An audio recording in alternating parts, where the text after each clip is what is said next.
കണ്ണ് തുറന്ന് വരുന്നത് പോലെയുള്ള ഒരു സന്ദേശമാണ്. നമുക്ക് കണ്ണിന് കാഴ്ച കിട്ടുന്നതിനേക്കാൾ ഉപരി ദൈവം നിൻ്റെ വിഷയത്തിൻ്റെ മേലെ നിൻ്റെ മുഖത്ത് നോക്കി നടക്കേണ്ട വഴി നിനക്ക് കാണിച്ചു തരാൻ പോകുന്ന വലിയ ധ്യാന മുഹൂർത്തങ്ങളിലേക്ക് കർത്താവ് നമ്മളെ കൂട്ടിക്കൊണ്ടു പോവുകയാണ്. കൈ അടിച്ചുകൊണ്ട് ശ്രദ്ധിക്കട്ടെ. ഹല്ലേലൂയ.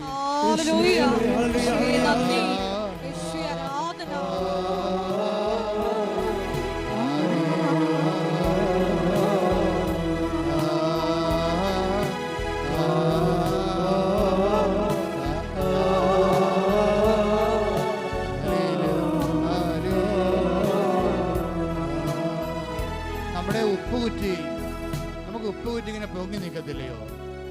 ഉപ്പുകുറ്റി ഇങ്ങനെ പൊങ്ങി നിൽക്കണ പോലെ ഒരു മാംസവും ഘനമുള്ള മാംസം, എല്ലുപോലെ ദൃഢമായൊരു മാംസം ഒന്തി നിൽക്കുന്ന ശരീരം.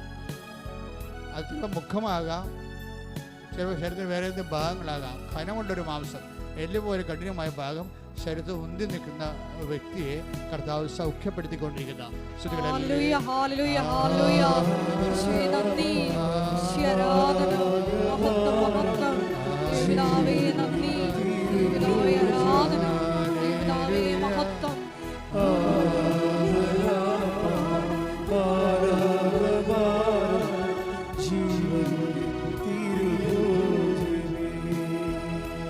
വെറുതെ തമാശന് ഹസ്തരേഖകൾ കാണിച്ചു ആരെങ്കിലും കണ്ടാൽ മതി.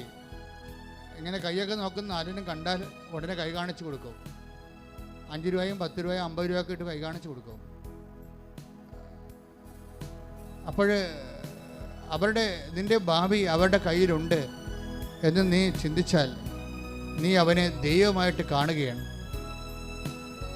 അപ്പോൾ നിൻ്റെ കർത്താവ് ദൈവം ഞാനാകുന്നു എന്നുള്ള ഒന്നാമത്തെ കൽപ്പനകൾക്ക് എതിരാണ് ഇതുപോലെയുള്ള എല്ലാ ഭാവി പ്രവചനങ്ങളും അതുപോലെ തന്നെ വാരഫലങ്ങളും. അങ്ങനെയുള്ള എല്ലാ ആൾക്കാരും ആ വിഷയത്തോടെ എന്നേക്കുമായിട്ട് ദൈവത്തെ സ്വീകരിക്കാൻ വേണ്ടി വിട്ടുപേക്ഷിക്കാൻ പറയുന്നു. സ്തുതിക്കട്ടെ. ഹല്ലേലൂയ. കടലിൻ്റെ അടിത്തട്ടിലൂടെ സഞ്ചരിക്കുന്ന മത്സ്യങ്ങളുടെ മേൽ അത് ചത്ത് മലക്കുന്ന പോലൊരു മെസ്സേജ് ഉണ്ട്. അതായത് അടിത്തട്ട് പോലും കേടാകുന്ന രീതിയിൽ, അടിത്തട്ടിന് പോലും ബലക്ഷയം സംഭവിക്കുന്ന രീതിയിൽ കടലിൽ ആന്തരികമായ ചലനങ്ങളുണ്ടാകുന്നു. അത് ഒരുപക്ഷെ ബാഹ്യമായ വെള്ളത്തിൻ്റെ ആദേശത്തിനൊക്കെ കാരണമാകാം. അപ്പം കടലിനെ സമർപ്പിച്ചുകൊണ്ട്, കടലിന് അടിത്തട്ടിനെ സമർപ്പിച്ചുകൊണ്ട് സ്തുതിക്കട്ടെ. ഹല്ലേലൂയ.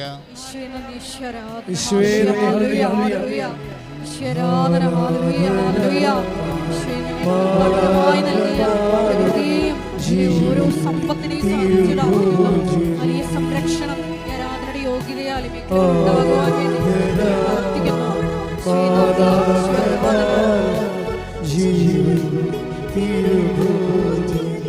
പ്രാർത്ഥനയിലെ മൂക്കില് പ്രത്യേകിച്ച് വലത് ദ്വാരത്തിന് ശ്വാസം എടുക്കാൻ വലിക്കാൻ പറ്റുന്ന അവസ്ഥ അല്ല. ശ്വാസം എടുക്കാൻ നോക്കുമ്പോൾ വാ തുറന്നു പോകുന്ന അവസ്ഥ.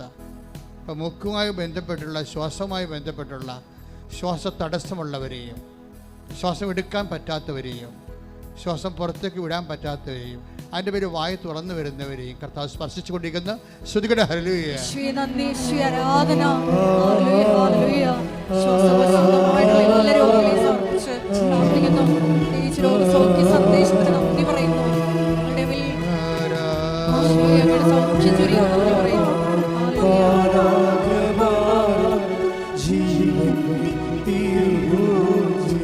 ഒരു കുഞ്ഞിക്കൈയാണ്. ആ കുഞ്ഞിക്കൈയുടെ വലതുവശത്ത് ഞാഡീ പ്രദേശങ്ങളിലെ വെള്ളക്കെട്ടുകളുണ്ട്.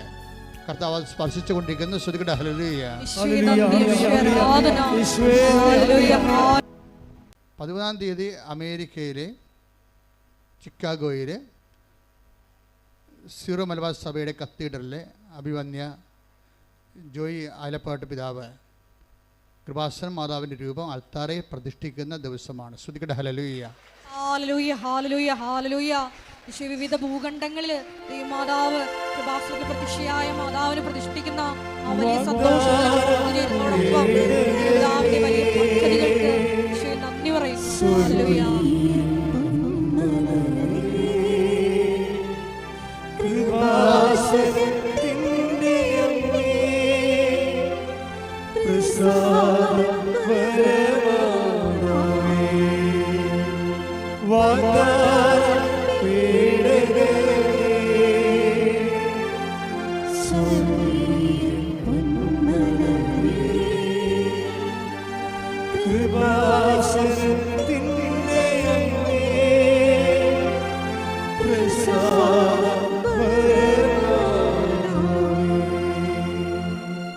വചനം മാതാവിനെ കുറിച്ചുള്ള ദൈവികമായ കാഴ്ചപ്പാടുകൾ ഒരു പ്രാദേശികമായ ഒരു വിഷയമായിട്ട് എനിക്ക് തോന്നിയിട്ടില്ല. കാര്യം വെച്ച് കഴിഞ്ഞാൽ അതിൻ്റെ പ്രധാനപ്പെട്ട കാര്യം ഈ നെഞ്ചിലെ മാതാവിൻ്റെ നെഞ്ചിൽ അന്ന് കാണിച്ച സമയഘടികാരമാണ്. ഭൂമിയിലെ സമയം ഒരു ജീവിത വിഷയമായി നിൽക്കുന്ന എല്ലാ വിഷയങ്ങളുടെ മേലും അമ്മയുടെ മാധ്യസ്ഥ ദൈവിക തീരുമാനം ഉണ്ടാകുമെന്നുള്ള സൂചനയാണ്. ശ്രുതികട്ടെ ഹല്ലേലൂയ. പരിശുദ്ധ പരമദിവ്യകാരുണ്യത്തിന് നിങ്ങൾ കുറച്ചുകൂടി കവനൻ്റ് കോൺഫിഡൻസ് ഉണ്ടാകുന്ന എൻ്റെ അപേക്ഷ. കവനൻ്റ് എടുക്കുന്നവരെ ആരാണ് കവനൻ്റ് ഹാർവസ്റ്റിംഗ് നടത്തുന്നത്? കവനൻ്റിലെ കോൺഫിഡൻസ് ഉള്ളവരാണ്. ചെറുക്ക് കോൺഫിഡൻസ് എന്ന് വെച്ചാൽ ആത്മവിശ്വാസം. നമ്മുടെ കവനൻ്റ് എടുക്കുമ്പോൾ തന്നെ നമുക്ക് ആത്മവിശ്വാസം ഉണ്ടാകണം. പലരുടെയും ഒരു വിഷയം എന്ന് പറയുന്നത് എനിക്ക് മനസ്സിലായിരിക്കുന്നത് ചിലർക്ക് അത്ര കണ്ട ആത്മവിശ്വാസം ഇല്ല. അതുകൊണ്ടാണ് അവരുടെ കവനൻ്റ് ഉടമ്പടി പമ്മി നിൽക്കുന്നതിൻ്റെ കാരണം. ചിലർക്ക് വെടിക്കെട്ട് ആത്മവിശ്വാസമാണ്. ചില പറയും അമ്മയുടെ മുമ്പിലൊന്ന് ചെന്ന് നിന്നാൽ മതിയെന്ന് പറയും.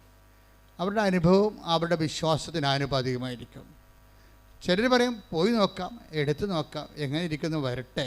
നമ്മുടെ ഈ പ്രശ്നമെന്നൊക്കെ പറയുന്നത് എന്തൊരു ഗുരുതരമായ പ്രശ്നമാണ്. ഇതൊക്കെ ആരെക്കൊണ്ട് സാധിക്കും? ദൈവത്തിൽ പോലും അവർക്ക് ദൈവത്തിനെ കൊണ്ട് ഇത് പറ്റുമെന്നാണ് അവർക്ക്. ഈ പണ്ടത്തെ അവരുടെ വിശ്വാസപ്രകാരം ചെറിയ ചെറിയ കാര്യങ്ങളാണ് ദൈവം ചെയ്യണത്. വലിയ കാര്യങ്ങൾ സൂപ്പർ സ്പെഷ്യാലിറ്റി ആശുപത്രിയിൽ ചെയ്യണം. എന്താണ് പ്രശ്നം? ആൾക്കാരുടെ ഒരു അപ്രോച്ചിൻ്റെ പ്രോബ്ലം ഉണ്ട് ഇതിൻ്റെ അകത്ത്. നിങ്ങൾക്ക് ദൈവത്തെക്കുറിച്ചുള്ള concept, your concept about faith and faith content ഇതെല്ലാം ലിറ്റിൽ ഗോഡാണ്. ചെറിയ ദൈവങ്ങൾ വല്ല പനി മാറ്റുക, ജലദോഷം മാറ്റുക, ഇങ്ങനെയൊക്കെയുള്ള. അപ്പോൾ അതുകൊണ്ട് നിങ്ങൾ എൻ്റെ 7 കോടി കടവാണ്, ദൈവത്തിന് പോലും ഇത് ചെയ്യാൻ പറ്റുമോ? ചില ആൾക്കാർ ചെയ്യുക ദൈവത്തിന് പോലും നടക്കില്ലെന്ന് പറയും. എന്ന് വെച്ചാൽ അവരുടെ ദൈവം അത് ഒരു ബ്ലാസ്ഫെമിയാണ്. അങ്ങനെ ദൈവത്തിന് പോലും പറ്റുമെന്ന് ചിന്തിക്കണ പോലും ബ്ലാസ്ഫെമിയാണ്.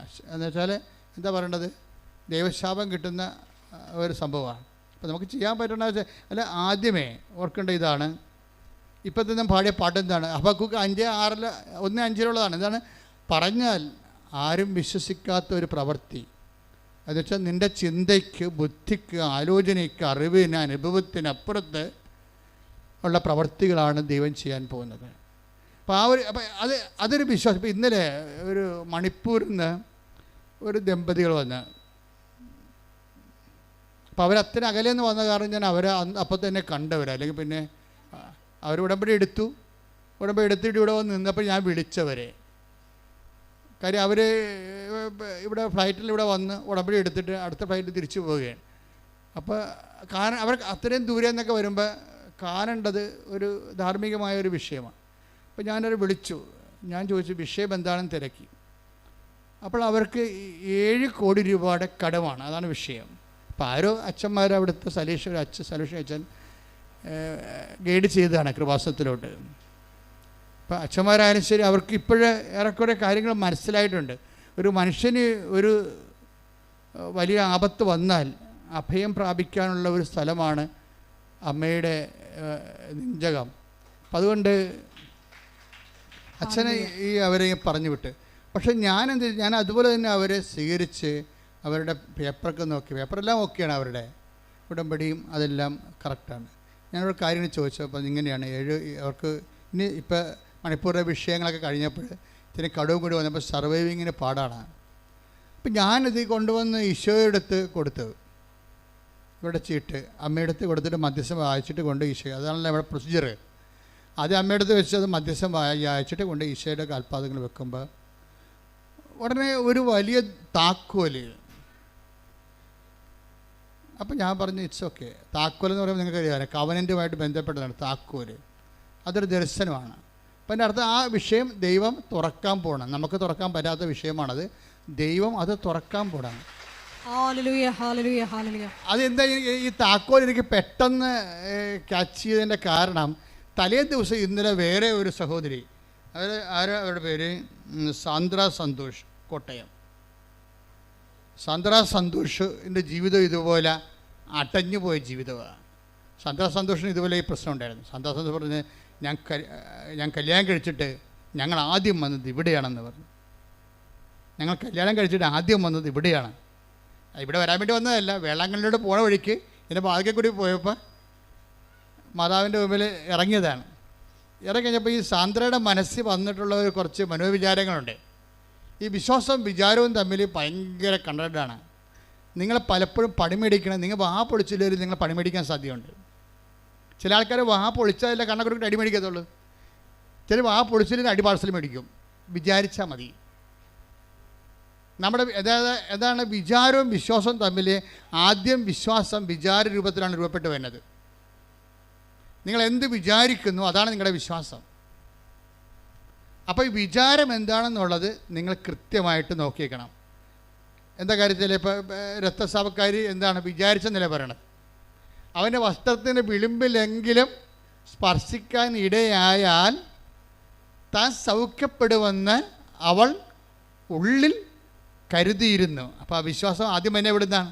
കരുതലിനാണ് വന്നത്. അപ്പോൾ നിസ്സാരമല്ല. നിങ്ങൾക്ക് കൃപാസനം മാതാവിനെക്കുറിച്ച് വല്ല പൊട്ട കരുതലുമാണെങ്കിൽ അടി പാർസൽ മേടിച്ചിട്ടേ പോകത്തുള്ളൂ. കാര്യം അതോടുകൂടി തന്നെ നിങ്ങൾ കരുതൽ തീരുമാനം. പിന്നെ നിങ്ങൾ എന്ത് അഭ്യാസം കാണിച്ചിട്ടും കാര്യമില്ല. അപ്പോൾ അത് കരുതൽ എന്താ? മാർക്കോസ് 5:28 അവന്റെ വസ്ത്രത്തിൽ ഒന്ന് തൊട്ടാൽ മാത്രം മതി എന്ന് പറഞ്ഞേ. അവന്റെ വസ്ത്രത്തിൽ ഒന്ന് തൊട്ടാൽ മാത്രം മതി, ഞാൻ സുഖം പ്രാപിക്കും എന്ന് അവൾ വിചാരിച്ചിരുന്നു. അപ്പോൾ വസ്ത്രത്തിൽ തൊട്ടാൽ സുഖം പ്രാപിക്കുമെന്ന് വിശ്വസിച്ച ഈശോ പറഞ്ഞ എന്താണ്? സ്ത്രീയെ, നിന്റെ വിശ്വാസം വലുതാണെന്നാണ് പറഞ്ഞത്. പക്ഷേ ആ വിശ്വാസം അവളിലുണ്ടായത് എങ്ങനെയാണ്? വാക്കിലൂടെ അല്ല പറഞ്ഞത്, പിന്നെ എന്താ? വിചാരത്തിലൂടെയാണ്. അപ്പോൾ ഈ സാന്ദ്ര സന്തോഷിൻ്റെ വിചാരം എന്താണെന്നറിയാവോ? അവളിവിടെ ഭർത്താവുമായിട്ട് ഇവിടെ വന്ന് ലാൻഡ് ചെയ്യുമ്പോൾ ഇതുപോലെ ഭയങ്കര തിരക്കാണ്. അപ്പോൾ അവളെ വെള്ളിയിൽ വിചാരിക്കുകയും എന്നാത്തിനായിത്തെ വരച്ച് കെട്ടി ആൾക്കാരെല്ലാം കൂടി ഇവിടെ വന്ന വല്ല കാര്യം ഉണ്ടാകും. അതാണ് അവളുടെ വിചാരം. അവളുടെ വിചാരം അതാണ്, ഇത്രയും തിരക്കാണിക്കേണ്ട വല്ല കാര്യമുണ്ട്. എന്നിട്ട് അവർക്ക് അതിനെക്കുറിച്ച് അത്രയും നോളജുള്ളു. എന്ത് കഥ അറിഞ്ഞിട്ടാണ് ഈ ആൾക്കാർ ഈ ഡിസൈനിൽ കയറണം എന്നാണ് തല ചിന്തിക്കുന്നത്. അങ്ങനെ ചിന്തിച്ചിട്ട് അവർ വേളാങ്കണ്ണിലേക്ക് പോയി. പക്ഷെ എപ്പോഴും നമുക്ക് അങ്ങനെ വല്ല ചിന്ത ഉണ്ടെങ്കിൽ ഭാവി കാലങ്ങളിലൊരു പണി തീർച്ചയായിട്ടും നിങ്ങൾക്ക് പ്രതീക്ഷിക്കാൻ പറ്റും. എന്താ കാര്യം? നിങ്ങൾ വിശുദ്ധമായൊരു സ്ഥലത്ത് വന്നിട്ട് ദൈവിക പദ്ധതി മനസ്സിലാക്കാൻ വേണ്ടി മാത്രം കഴിവില്ലാത്ത ഒരു ഉരുപ്പടിയായിപ്പോയി. നിങ്ങൾക്ക് നിങ്ങളുടെ മുമ്പിലുള്ളത് 10,000-കണക്കിന് സാക്ഷ്യങ്ങളാണ്. അനുദിനം മനുഷ്യർ പറയുന്ന ദൈവാനുഭവങ്ങൾ, അത് മാത്രം കേട്ടാൽ മതി. ഇവളിങ്ങനെ പറഞ്ഞു പോയെങ്കിലും അവളെ ദൈവത്തിനെതിരൊന്നുമല്ലേ. ഇവിടെ എന്തിനാണ് ആൾക്കാരിങ്ങനെ ഇടിച്ചു തല്ലണത്? ഇതൊക്കെ വല്ല അറിഞ്ഞിട്ടാണ്, വല്ല ഉള്ള കാര്യമാണ് എന്നുള്ള ചിന്ത അവർക്ക് അറിയത്തില്ലല്ലേ. അവർക്ക് ഈ വിഷയത്തെക്കുറിച്ചൊന്നും അറിയത്തില്ല. First time he's coming. അപ്പോൾ അതുകൊണ്ട് തന്നെ ഒരു പ്രശ്നം, കുറച്ച് കഴിഞ്ഞപ്പോൾ ജീവിതത്തിൽ കല്ല് കടിക്കാൻ തുടങ്ങി. നല്ലൊരു ഭർത്താവിനെ കിട്ടിയതാണ്, മര്യാദയ്ക്ക് ജീവിക്കാൻ തുടങ്ങിയതാണ്. പക്ഷെ നമ്മളെപ്പോഴും നിങ്ങൾക്ക് എപ്പോഴും വരുന്നൊരു പ്രശ്നമേ, നിങ്ങൾ എപ്പോഴും അസമയത്തും സമയത്തും പ്രാർത്ഥനയുടെ കാര്യത്തിൽ കോംപ്രമൈസ് ചെയ്യരുത്. ഇപ്പോൾ ചെറിയ പറയാം, നല്ല ഭർത്താവിനെ കിട്ടി, സന്തോഷമാണ്, അവൾക്ക് ജോലിയുണ്ട്, ഞങ്ങൾക്ക് ജോലിയുണ്ട്, പിന്നെ കുഞ്ഞിനെ കിട്ടി, ജീവിക്കാനൊരു വീടൊക്കെയായി, ബന്ധുക്കൾ സ്വന്തപ്പെട്ടവരുണ്ട്, എല്ലാം ഹൈഫൈവ് ആണെന്ന് പറഞ്ഞാൽ നിങ്ങളെ പിന്നെ എന്തിനാണ് പ്രാർത്ഥിക്കേണ്ടത് എന്ന് ഇപ്പം സാന്ദ്ര പറയുന്നുണ്ടത് സാക്ഷ്യത്തിലെ. ഞാൻ നല്ലവണ്ണം ബൈബിൾ വായിക്കുന്ന ആളായിരുന്നു. എൻ്റെ അമ്മ പറഞ്ഞിട്ടുണ്ട് കിടന്നുറങ്ങണ മുമ്പ് ബൈബിൾ വായിച്ചേക്കണമെന്ന്. കിടന്നുറങ്ങണ മുമ്പ് നീ ബൈബിൾ വായിച്ചിട്ടേ കിടന്നുറങ്ങാം. അപ്പോൾ എൻ്റെ ജീവിതത്തിൽ ഞാൻ എപ്പോഴും ബൈബിൾ വായിക്കാത്ത ദിവസങ്ങളില്ലെന്നാണ് പറയണത്. ബൈബിൾ വായിക്കാത്ത ദിവസങ്ങളില്ല. പക്ഷേ നല്ല ഭർത്താവിനെ കിട്ടിക്കഴിഞ്ഞപ്പോൾ, അതുപോലെ തന്നെ ജീവിതത്തിൽ നിക്കക്കള്ളിയൊക്കെ ആയിക്കഴിഞ്ഞപ്പോൾ ആദ്യം അത് ബാധിച്ചത് എവിടെയാണ്? പ്രാർത്ഥനാ ജീവിതത്തെയാണ് ബാധിക്കണത്. അതെപ്പോഴും നമ്മൾ ശ്രദ്ധിക്കണം. നിങ്ങൾക്കൊരു നല്ല കാലം വന്നാൽ നിങ്ങൾക്ക് ആത്മീയമായിട്ടൊരു മോശം കാലം തുടങ്ങിയെന്ന് പറയാം. നിങ്ങൾക്കൊരു നല്ല കാലം വന്നാൽ തീർച്ചയായിട്ടും നിങ്ങൾക്ക് ആത്മീയമായിട്ട് അധികം പ്രാർത്ഥനയില്ലാത്ത, ദൈവാശ്രയമില്ലാത്ത ഒരു മോശം കാലം വരും. അതൊന്ന് മനസ്സിലാക്കാം. കാര്യം നല്ല കാലം കൈകാര്യം ചെയ്യൽ വന്ന മിസ്റ്റേക്കാണത്. നല്ല കാലം വരുമ്പോൾ അതുപോലെ തന്നെ ദൈവത്തോടും, ഇപ്പം ദൈവത്തിനെ കൊണ്ട് ചിലരെന്താ ചെയ്യണമെന്ന് അറിയാമോ? എനിക്കിപ്പോൾ ഞാൻ എന്നാത്തിനാണ് പ്രാർത്ഥിക്കേണ്ടതെന്ന് അറിയാൻ പാടില്ല. ഇപ്പം അങ്ങനെ എന്തിനാണ് പ്രാർത്ഥിക്കേണ്ടതെന്ന് അറിയാൻ പാടില്ലാത്തവരുടെ അന്ധന്മാരുടെ കാലം ഇനി വർദ്ധിക്കുകയുള്ളൂ. ഇപ്പം നിങ്ങളെല്ലാം പോകുമ്പോൾ നിങ്ങൾക്കറിയാം, നിങ്ങൾക്ക് പലർക്കും യൂറോയിലാണ് ശമ്പളം കിട്ടുന്നത്. ഇന്ത്യൻ മണി എപ്പോഴും അതിൻ്റെ വാല്യൂ കുറഞ്ഞിരിക്കുന്ന സമയത്ത് യൂറോക്കാരൻ്റെ കണ്ണു പോകാനുള്ള സാധ്യതയുണ്ട്. എന്താണ്? അവൻ ചിന്തിക്കാത്ത കാശാണ് ശമ്പളമായിട്ട് അതിന് കിട്ടുന്നത്. അപ്പം അതിൻ്റെ കൂടെ ഫണ്ട് കിട്ടി, ജോലി കിട്ടി, ഫ്ലാറ്റ് കിട്ടി, ജീവിതം കിട്ടി. പിന്നെ എന്തിനാണ് ഇവർ പ്രാർത്ഥിക്കേണ്ടതെന്ന് ഇവർക്ക് അറിയത്തില്ല. അങ്ങനെ കുറേ ഒരു വംശം വരുന്നുണ്ട്, അന്ധതയുടെ ഒരു വംശം വരുന്നുണ്ട്. അത് എന്തിന് പ്രാർത്ഥിക്കണം? ഇപ്പം നിങ്ങളൊക്കെ ഇവിടെ പ്രാർത്ഥിക്കാൻ വരുമ്പോൾ എന്തെങ്കിലും ഒരു കാര്യമുണ്ടല്ലോ. ഇനി കാര്യമില്ലാത്ത കാലം വരും. ഒരു മനുഷ്യൻ്റെ ഏറ്റവും വലിയ ശാപകാലമെന്ന് പറയണത് അവൻ എന്തിനെ പ്രാർത്ഥിക്കണമെന്ന് അറിയേണ്ടാത്ത ഒരു കാലം വരുമ്പോഴാണ്. അപ്പോൾ മാത്രം നിങ്ങൾ ആരാണെന്ന് നിങ്ങൾക്ക് മനസ്സിലാകത്തുള്ളൂ. പക്ഷേ ദൈവത്തിന് നിങ്ങളെ നേരത്തെ അറിയാം. എന്താ പ്രശ്നം വെച്ച് കഴിഞ്ഞാൽ, നിങ്ങൾക്കൊരു നല്ല കാലം വന്ന് ദൈവത്തെ ആശ്രയിക്കേണ്ടാത്ത കാലം വന്നാൽ പ്രാർത്ഥന ഡിമിനിഷ് ചെയ്യും, മങ്ങിപ്പോകുമെന്ന് ദൈവത്തിന് അറിയാം. അതുകൊണ്ടാണ് നിങ്ങൾ ഈ കാലത്ത് നല്ലവണ്ണം ആശ്രയിച്ച് പ്രാർത്ഥിപ്പിക്കാൻ വേണ്ടി നിങ്ങൾക്ക് കാര്യങ്ങൾ നടക്കാതെ ദൈവം ലാഗ് ചെയ്ത് കൊണ്ടുപോകണത്. കാര്യം ഈ ഒരു കാലഘട്ടത്തിൽ നിങ്ങൾ പ്രാർത്ഥിക്കുകയും ദൈവാനുഭവം ഉണ്ടാക്കിയെടുക്കുകയും ചെയ്യത്തുള്ളൂ. ഇപ്പോൾ തന്നെ വരുമ്പോൾ തന്നെ നിങ്ങൾക്ക് അനുഗ്രഹം കയ്യെത്ത് തന്നു കഴിഞ്ഞാൽ പിന്നെ നിങ്ങൾ ഹൈഫൈവായി, പ്രാർത്ഥനാ ജീവിതം ഇല്ല. പിന്നെ ഇനി എന്തെങ്കിലും പറഞ്ഞെങ്കിൽ ഇഷ്യൂ ഉണ്ടാകണം. അപ്പോൾ ഇഷ്യൂ ബേസ്ഡാണ് നമ്മുടെ ആധ്യാത്മികത. അത് നിങ്ങളൊന്ന് ചിന്തിച്ച് നോക്കണം. ഒരു വിഷയബന്ധിയാണോ? അത് നമുക്കറിയാമല്ലോ, ക്രിസ്തീയ ആധ്യാത്മികതയുടെ പ്രശ്നം അതൊരു വ്യക്തിബന്ധമാണ്. ആ ക്രിസ്തീയ എന്തുകൊണ്ടാണ് ഞാൻ ഇന്നലെ നമ്മുടെ ഇൻ്റർനാഷണലോട് പറയുമായിരുന്നു, why there are so many fervent martyrs, holy martyrs and saints in the Catholic Church. എന്തുകൊണ്ടാണ് ഈ കത്തോലിക്ക സഭയിൽ ഇത്ര കണ്ട് ധർമ്മരക്തസാക്ഷികളും വിശുദ്ധ രക്തസാക്ഷികളും ഉള്ളത്? Because God is A person. ദൈവം ഒരു വ്യക്തി ആയതുകൊണ്ടാണ്. അല്ലെങ്കിൽ ബുദ്ധിസമൊക്കെ പറയുന്ന പോലെയും അല്ലെങ്കിൽ വേദിക് റിലിജനൊക്കെ പറയുന്ന പോലെ ഒരു തുരിയ സ്റ്റേജ് നമുക്ക് അനുഭവിക്കാൻ പറ്റത്തുള്ളൂ. ഒരു പ്രാതിഭാസികമായ ആശയവാദങ്ങളുണ്ട്. അതുപോലെ തന്നെ പ്രപഞ്ചത്തെ കാണുന്ന വേറെ കാഴ്ചപ്പാടുകളുണ്ട്. അതിലുള്ള യോഗിസ്റ്റിക് മെത്തേഡുകളുണ്ട്. അപ്പോൾ ആ മെത്തേഡെല്ലാം പ്രവചിച്ച് കഴിയുമ്പോൾ ഇപ്പോൾ ആ ഒരു ദൈവത്തെ വ്യക്തിയായിട്ട് നമുക്ക് അനുഭവിക്കാത്തോടത്തോളം കാലം നമുക്കുണ്ടാകുന്ന അനുഭവം ഒരു മെറ്റാഫിസിക്കലായിട്ടുള്ള അനുഭവങ്ങളാണ്. അതിൽ ഒരു വ്യക്തിയെ ഇൻവെസ്റ്റ് ചെയ്യാൻ പറ്റും. ഒരാളിനെ ഒരു മെറ്റാഫിസിക്കൽ യാഥാർത്ഥ്യത്തിലേക്ക് ഒരു വ്യക്തിക്ക് അവൻ്റെ ലൈഫ് ഇൻവെസ്റ്റ് ചെയ്യാൻ പറ്റുമോ? അപ്പോൾ അങ്ങനെ വരുമ്പോൾ എന്താ പ്രശ്നം? ഇവിടെ പക്ഷേ അങ്ങനെയല്ല. God is A person. ഇത് വ്യക്തി, ക്രിസ്തു ഒരു വ്യക്തിയാണ്. So we can have A interpersonal relationship. നമുക്ക് ദൈവവുമായിട്ടൊരു പേഴ്സണൽ റിലേഷൻ ഉണ്ടാകും. പേഴ്സണൽ റിലേഷൻ അറിയാമല്ലോ. വ്യക്തിപരമായ റിലേഷൻ ഉണ്ടായിക്കഴിഞ്ഞാൽ എന്ത് ചെയ്യും? മനുഷ്യർ അതിനു വേണ്ടി ജീവിക്കും, ചിലപ്പോൾ മരിച്ചെന്നും വരും. അതുകൊണ്ട് തന്നെ ഈ എപ്പോഴും ദൈവമായിട്ടുള്ള എല്ലാ ഇടപാടുകളും പഞ്ചേന്ദ്രിയങ്ങൾക്ക് വിഷയഭവിച്ചിരിക്കുന്നത് അതുകൊണ്ടാണ്.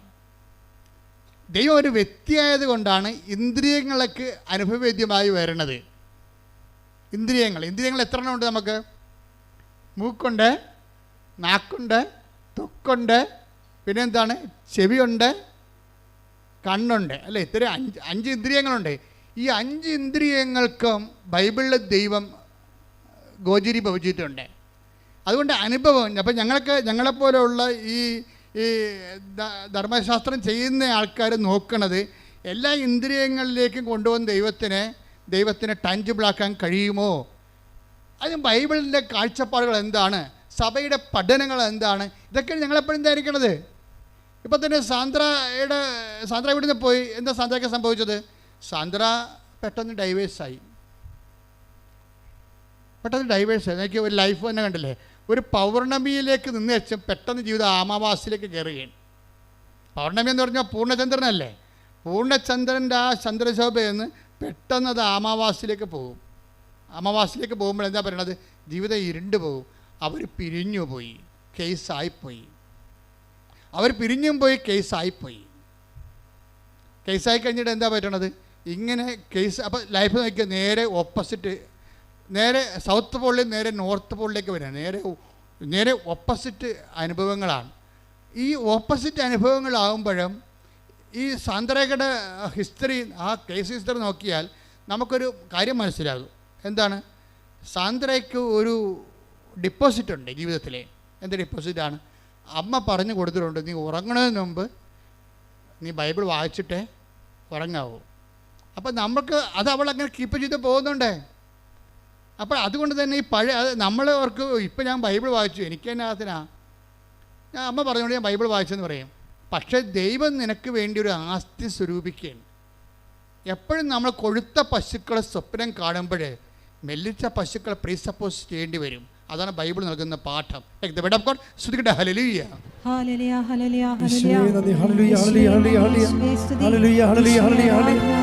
ഉൽപ്പത്തി 41:17.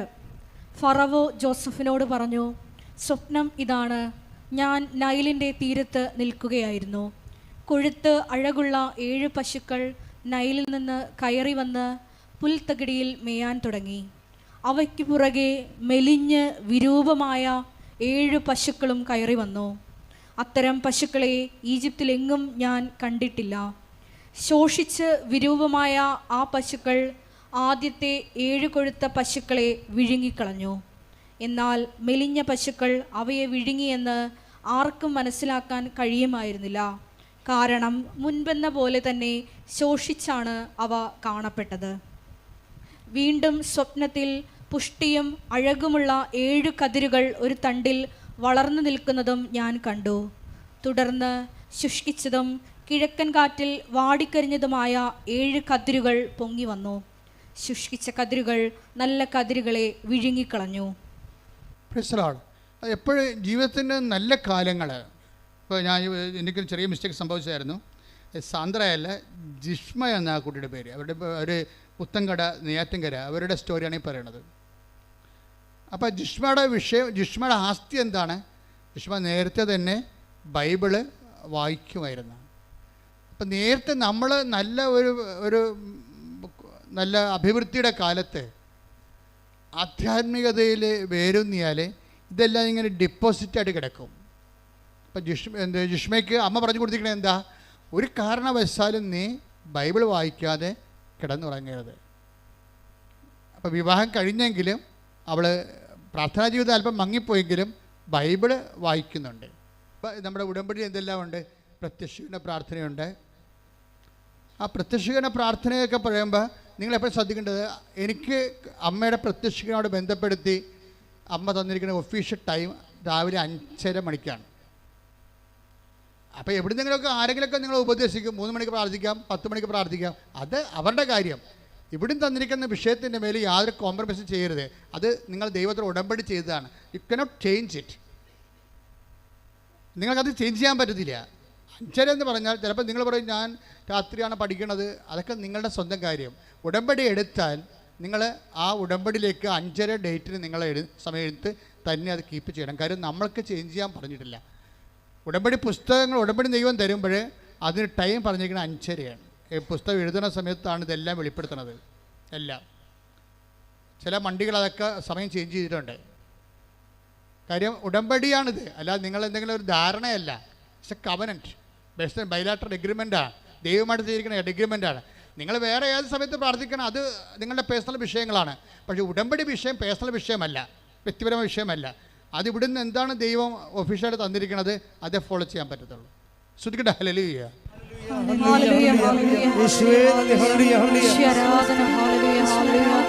അച്ഛൻ പറഞ്ഞ പോലെ ജിഷ്മയുടെ ലൈഫ് പെട്ടെന്ന് ഇങ്ങനെ അമാവാസ്യയായി മാറി. മൊത്തം ഇരുട്ട്. ഭർത്താവ് പിരിഞ്ഞു പോയി. തമ്മിൽ കാണാത്ത ദിവസങ്ങളായി, സംസാരിക്കാത്ത ദിവസങ്ങളായി, കേസുകളായി. അവൾക്ക് ജോലിയില്ല, ത്രാണി പോയി, അതിൻ്റെ ബേസ്മെൻറ്റ് ഒക്കെ പെട്ടെന്ന് പോകണം കണ്ടിരുന്നില്ല. നമ്മൾ ഈ പറയുന്ന കാര്യങ്ങൾ ഈ പെട്ടെന്ന് നമ്മളെ ഭർത്താവ് പിരിഞ്ഞു പോകാം, ഭാര്യ പിരിഞ്ഞു പോകാം, സമ്പത്ത് നിങ്ങളെ പിരിഞ്ഞു പോകാം, നിങ്ങളുടെ പേര് നിങ്ങളെ പിരിഞ്ഞു പോകാം. അപ്പോഴെല്ലാം പിരിയാതെ നിൽക്കുന്ന ഒരാളുണ്ട്.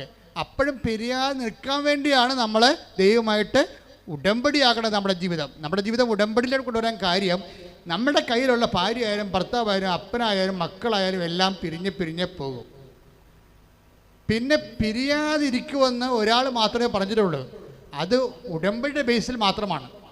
ഞാൻ നിന്നെ ഒരു കാലത്തും വിട്ട് പിരിയത്തില്ലെന്ന് ദൈവം പറഞ്ഞിരിക്കണത്. ഭർത്താവ് പിരിഞ്ഞാലും ഭാര്യ പിരിഞ്ഞാലും മക്കൾ പിരിഞ്ഞാലും ആരോഗ്യം പിരിഞ്ഞാലും സമ്പത്ത് പിരിഞ്ഞാലും ഞാൻ നിന്നെ ഒരു കാലത്തും വിട്ട് പിരിയത്തില്ലെന്ന് ദൈവം പറഞ്ഞിരിക്കണത് ഉടമ്പടി ബേസ്മെൻറ്റിലാണ്. അപ്പോൾ അഭിവൃദ്ധിയുടെ ഒരു കാലമാകുമ്പോഴും നമ്മൾ ദൈവത്തെ മറന്നില്ല എങ്കിൽ അത് ആസ്തി ഭദ്രതയ്ക്ക് കാരണമാകും. എങ്കിലും നിങ്ങൾ മെല്ലിച്ച പശുക്കളുടെ കാലം വരുമ്പോൾ, സങ്കടത്തിൻ്റെ കാലം വരുമ്പോൾ, ക്ലേശത്തിൻ്റെ കാലം വരുമ്പോൾ, ജിഷ്മയ്ക്ക് വന്ന പോലെ നല്ലൊരു കാലത്ത് നമ്മൾ മോശം കാലത്തേക്ക് പ്രവേശിച്ച് ഡൈവേഴ്സായി പോകുന്ന ഒരു ടൈം വരുമ്പോൾ, അപ്പോഴും ദൈവത്തിൻ്റെ ഭർത്താവ് ഡൈവേഴ്സായി പോയാലും ദൈവം ഡൈവേഴ്സായി പോകത്തില്ല. അതുകൊണ്ടാണ് ആമോസിൻ്റെ 18:12 എടുത്ത് ശ്രുതികട്ടെ. ഹല്ലേലൂയ, ഹല്ലേലൂയ, ഹല്ലേലൂയ, യേശുവേ നന്ദി, ഹല്ലേലൂയ, ഹല്ലേലൂയ, ഹല്ലേലൂയ, ഹല്ലേലൂയ, ഹല്ലേലൂയ. എല്ലാവരും ശ്രുതികട്ടെ. ഹല്ലേലൂയ, ഹല്ലേലൂയ. ആമോസ് 8:12. അന്ന് അവർ കടൽ മുതൽ കടൽ വരെയും വടക്ക് മുതൽ കിഴക്ക് വരെയും അലഞ്ഞു നടക്കും. കർത്താവിൻ്റെ വചനം തേടി അവർ ഉഴലുമെങ്കിലും കണ്ടെത്തുകയില്ല. ഇങ്ങനെ ഒരു ആത്മീയ സിറ്റുവേഷൻ ഉണ്ട്. ഇത് നമ്മൾ ഇന്നല്ലെങ്കിൽ നാളെ സൂക്ഷിച്ചില്ലെങ്കിൽ ഫേസ് ചെയ്യേണ്ടി വരും. എന്താണ്? ആമോസ് 8:12 ഒന്ന് വായിച്ചേ. അന്ന് അവർ കടൽ മുതൽ കടൽ വരെയും വടക്ക് മുതൽ കിഴക്ക് വരെയും അലഞ്ഞു നടക്കും. കർത്താവിന്റെ വചനം തേടി അവർ ഉഴലുമെങ്കിലും കണ്ടെത്തുകയില്ല. എന്തുകൊണ്ടാണ് ഇങ്ങനെ ഒരു സിറ്റുവേഷൻ വരണത്? നല്ല കാലത്ത് കർത്താവിനെ സ്മരിക്കാത്തത് കൊണ്ടാണ്. ഇപ്പം ജിഷ്മയുടെ വിഷയം എന്താണ്? ജിഷ്മ നല്ല കാലത്ത് പ്രാർത്ഥിക്കാതെയും ബൈബിൾ വായിക്കാതെയും കിടന്ന് ഉറങ്ങിയിട്ടില്ല. ആസ്തി കിടപ്പുണ്ടത്. അത് കാരണം ഇപ്പം ഡൈവേഴ്സായി, ക്ലേശക്കാലം വന്നിരിക്കുകയാണ്. പക്ഷേ ഭർത്താവ് ഡൈവേഴ്സായി പോയി, കർത്താവ് ഡൈവേഴ്സ് ആയിട്ടില്ല. കൈയടിച്ച് ശ്രുതികളല്ലേ. എപ്പോഴും നമ്മൾ ദൈവത്തെ കൺഫ്രണ്ട് ചെയ്യാൻ പറ്റുന്ന രീതിയിൽ നീയും നിൻ്റെ ദൈവവും മാത്രമാകുന്ന ഒരു ഹവറിലേക്ക് ഇന്നല്ലെങ്കിൽ നാളെ നമുക്ക് പോകേണ്ടി വരും. ഞാനീ ദിവസങ്ങളിൽ ഒരു മരിപ്പിന് പോയായിരുന്നു. രോഗിയായി കിടന്ന സമയത്ത് അദ്ദേഹത്തെ കാണാൻ പോയി. പിന്നെ അദ്ദേഹം മരിച്ചു കഴിഞ്ഞ് ഞാൻ കാണാൻ പോയി. അപ്പോഴേ എന്ത് സംഭവിച്ചു കഴിഞ്ഞാൽ, രോഗിയായി കിടക്കുന്ന സമയത്ത് കുറേ ആൾക്കാരൊക്കെ വരും, ഉറ്റവരൊക്കെ വരും. മരിച്ചു കഴിയുമ്പോൾ അടക്കത്തിന് ഒരു സാമ്രാജ്യത്തിലുള്ള ആൾക്കാരുണ്ടാവും, അല്ലേ? എല്ലാവരും വരും. കുഴിയാഴ്ചക്ക് പള്ളി വരുമ്പോൾ ഈ മരിച്ചത്ര ആൾക്കാർ കുഴിയാഴ്ചക്ക് ഉണ്ടാകത്തില്ല, അല്ലേ? കുറച്ച് ആൾക്കാർക്ക്, നമ്മൾ ഏറ്റവും അടുത്ത ആൾക്കാരൊക്കെ ഉണ്ടാകും. പിന്നെ 41 പറയുമ്പോൾ വലിയ അടിയന്തരമാണെങ്കിൽ കുറച്ച് ആൾക്കാരുണ്ടാവും. പിന്നെ ഇതെല്ലാം കഴിഞ്ഞിട്ട് മരിപ്പ് വീട്ടിലോട്ട് 1-2 പേരായിട്ട് ഒറ്റയും പെട്ടവായിട്ട് ബന്ധുക്കളും ഏറ്റവും അടുത്തവരൊക്കെ വന്നു പോകും. അവസാനത്തൊരു സീനുണ്ട്. ഈ ഭർത്താവ് മരിച്ച ഭാര്യയുടെ അവസാനത്തൊരു സീനുണ്ട്. എല്ലാവരും വന്നും പോയും കണ്ടും കെട്ടും പോയിട്ട് പിന്നെ ശാന്തമായിട്ട് മക്കൾ മാത്രമാകും. അവിടെ പെൺമക്കൾ ആ മക്കളെ മാത്രമാകും. എന്നിട്ട് അവസാനം ഈ മക്കളും ബാഗ് എടുത്തുകൊണ്ട് അവിടെ ലീവും കഴിഞ്ഞ് മരണവും കഴിഞ്ഞ് വിദേശത്തേക്ക് പോകുമ്പോൾ ഉണ്ടാകുന്ന ഒരു പഠിക്കവരെ നമ്മൾ പോകും. പിന്നെ നമ്മൾ മാത്രമാകും. ഈ ഒരു സീൻ ഇതാണ് നമ്മുടെ ഒരു കാലത്തെ. ഇവിടെ നിൻ്റെ ദൈവം മാത്രമേ കൊണ്ടാകത്തുള്ളൂ. ഇത് നമ്മൾ ട്രെയിൻ ചെയ്യണം നമ്മളെ തന്നെ. ഇന്നല്ലെങ്കിൽ നാളെ ഏതെങ്കിലും രീതിയിൽ ഭാര്യയോ ഭർത്താവോ അഭിമുഖീകരിക്കേണ്ട ഒരു ടൈമാണ്. നീയും നിൻ്റെ ദൈവവും മാത്രം. ഈ കാലത്ത് ദൈവത്തിൽ നിന്നെ കമ്മ്യൂണിക്കേറ്റ് ചെയ്യാൻ കഴിയണം. എന്നാൽ നീ രക്ഷപ്പെട്ടു. എന്നാൽ സ്വർഗത്തിൽ നിന്നെ കമ്മ്യൂണിക്കേറ്റ് ചെയ്യാൻ പറ്റും. ഈ കാലത്ത് ഇപ്പം ജിഷ്മയുടെ വിഷയം എന്താണ്? അവളുടെ എല്ലാവരും പിരിഞ്ഞു പോയി, ജോലിയുമില്ല, അവൾ 0 ആയിരിക്കുകയാണ്. അപ്പോൾ എന്താ പറയണത്? ചിലർക്ക് സംബന്ധിച്ചിടത്തോളം ആ സമയം ആമോസിൻ്റെ 8:12 സമയമാണ്. എന്താണ്? കടൽ മുതൽ കടൽ വരെ, കടൽ മുതൽ കടൽ വരെയും വടക്ക് മുതൽ കടൽ മുതൽ കടൽ വരെയും, കടൽ മുതൽ കടൽ വരെയും വടക്ക് മുതൽ കിഴക്ക് വരെയും, വടക്ക് മുതൽ കിഴക്ക് വരെയും അലഞ്ഞു നടക്കും. കർത്താവിന്റെ വചനം തേടി അവർ ഉഴലുമെങ്കിലും കണ്ടെത്തുകയില്ല. അപ്പോൾ വടക്ക് മുതൽ കിഴക്ക് വരെ എന്ന് പറയുന്നത് ഇസ്രയേലിൻ്റെ ഒരു ജിയോഗ്രഫിക്കൽ അവർക്ക് പടിഞ്ഞാറ് ഇല്ല. ശരിക്കും പറഞ്ഞാൽ കുറച്ച് സ്ഥലമേ ഉള്ളൂ, ആൾപ്പാർപ്പുമില്ല. അതൊക്കെ കിഴക്കുണ്ട്, വടക്കും ആൾക്കാരുണ്ട്, കിഴക്കും ആൾക്കാരുണ്ട്. അപ്പോൾ ഈ ആൾക്കാരുടെ എല്ലാ കൂട്ടത്തിൽ ഇവൻ അലഞ്ഞു നടക്കുന്ന ഒരു കാലം ഉണ്ടാവും. ആൾക്കാരുടെ കൂട്ടത്തിൽ ഇവൻ അലഞ്ഞു നടക്കും. ഒരാൾക്കാരും പക്ഷേ ഇവിടെ ഉണ്ടാകത്തില്ല. അതാണ് പറഞ്ഞത്, ആരുമില്ല. ജനക്കൂട്ടത്തിലൊക്കെ എൻ്റെ ബന്ധുക്കളെ സ്വന്തപ്പെട്ടവരുടെയൊക്കെ സഹായത്തിലൊക്കെ ഞാൻ അലഞ്ഞു നടന്നു, പക്ഷേ എനിക്കാരുമില്ല. എന്ത് സംഭവിച്ചിരിക്കുന്നത്? കടൽ മുതൽ കടൽ വരെയും വടക്ക് മുതൽ കിഴക്ക് വരെയും നീ ഉഴലും, എങ്കിലും കണ്ടെത്തുകയില്ല. അപ്പം ഒന്നും കാണാൻ ഇവിടെയാണ്. ഇതാണ് ഒരു സ്പിരിച്വൽ ട്രാജഡി എന്ന് പറഞ്ഞ കാര്യം. ഈ ഒരു വിഷയത്തിൽ കണ്ടെത്താത്തത് എന്തുകൊണ്ടാണ്? നമ്മളുടെ ഒരു മസിൽ പവർ കൊണ്ടോ ഒരു ബുദ്ധി കൊണ്ടോ ഒരു ബന്ധം കൊണ്ടോ കണ്ടെത്താവുന്നൊരു മേഖല അല്ല ഇത്. അതുകൊണ്ടാണ് ജെറമിയ പറയണത് ദൈവം തന്നെ ഈ സമയത്ത് ഇനിഷ്യേറ്റീവ് എടുക്കേണ്ടി വരും, നമുക്ക് ചെയ്യാൻ പറ്റത്തില്ല. അപ്പോൾ നമുക്ക് ശ്വാസം കിട്ടാതെ വരുമ്പോൾ നമ്മളെന്ത് ചെയ്യും? വെന്റിലേറ്റർ വെക്കും അല്ലേ? നമുക്ക് ശ്വാസം എടുക്കാൻ പറ്റത്തില്ല. ശ്വാസം എടുക്കാൻ പറ്റാതെ വരുമ്പോൾ വെന്റിലേറ്റർ വെച്ചു കൊടുക്കും ശ്വസിക്കാൻ വേണ്ടി. അതുപോലെ നമുക്ക് ദൈവത്തെ കണ്ടെത്താൻ പറ്റാതെ വരുമ്പോൾ ദൈവം എന്തു ചെയ്യും?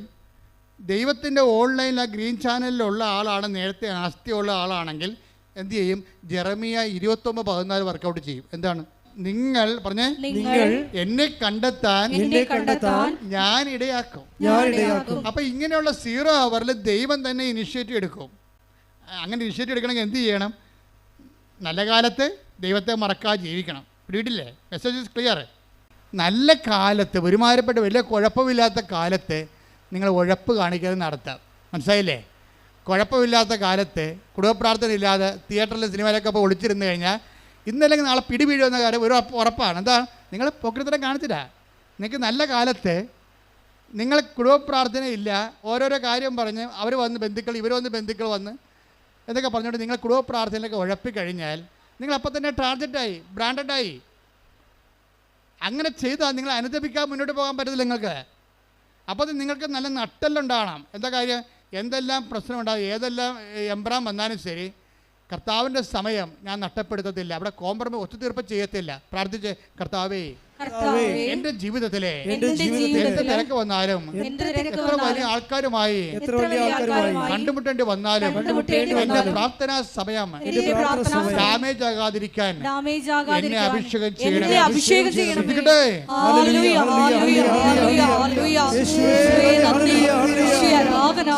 മക്കളെ, ഈ ധ്യാനം വളരെ ശ്രദ്ധയോടെ നിങ്ങൾക്ക് പങ്കെടുക്കേണ്ടതാണ്. എന്താ പ്രശ്നം വെച്ച് കഴിഞ്ഞാൽ, ഇനി നമ്മളുടെ ഒരു ടൈമിൽ ഈ പറഞ്ഞ ക്ലേശകാലത്ത് നമുക്ക് ദൈവത്തെ അന്വേഷിച്ച് പോകുന്നതിന് പരിമിതികളുണ്ട്. കാര്യം എന്താ? നമുക്ക് കുഞ്ഞിന് ആശുപത്രിയിലാണ്, കുഞ്ഞിന് രോഗമാണ്, അത് വെന്റിലേറ്ററിലാണ്, ഡോക്ടർ ഡേറ്റ് പറഞ്ഞിരിക്കുന്നു. നമുക്ക് അതിന് ഡോക്ടർ ആശുപത്രിക്കാർ പറഞ്ഞ പൈസ കൊടുക്കാൻ നമുക്ക് പൈസ ഇല്ല. പൈസയ്ക്ക് വേണ്ടി നമ്മൾ തെണ്ടി നടക്കുന്നു, കിട്ടുമോ ഇല്ലെന്ന് അറിയത്തില്ല. ഇങ്ങനെ എല്ലാം കൊണ്ടും നമ്മൾ മുട്ടുകയും വിളിക്കുകയും തിരക്കുകയും അന്വേഷിക്കുകയും ചെയ്യുന്ന കാര്യങ്ങളെല്ലാം നോ നോ നോ നോ എന്ന് പറഞ്ഞ് വാതിൽ നമ്മുടെ മുഖത്തിന് നേരെ കൊട്ടി അടക്കുന്ന സമയത്ത് നമുക്ക് പ്രാർത്ഥിക്കാൻ പറ്റത്തില്ല. ഇങ്ങനൊരു ഹവർ ഉണ്ടാകും നമ്മുടെ ജീവിതത്തിൽ. ആ സമയത്ത് നമ്മൾ ദൈവത്തെ തിരക്കി നടക്കാൻ പറ്റാത്തൊരു സമയമാണത്. ആ സമയത്തുള്ള പ്രൊവിഷൻ എന്താണ്? ദൈവം നമ്മളെ തിരക്കി വരണം. മനസ്സിലായില്ലേ? ദൈവം നമ്മളെ തിരക്കി വരണമെന്നുണ്ടെങ്കിൽ ദൈവത്തിന് നീ പ്രിയപ്പെട്ട വ്യക്തിയാകണം. അല്ലെ ദൈവത്തിന് എന്ത് കാര്യം ഈ മരപ്പെട്ട നടക്കാൻ? പല കാര്യമുണ്ടോ? അതാ നിങ്ങൾ ചിന്തിക്കണം.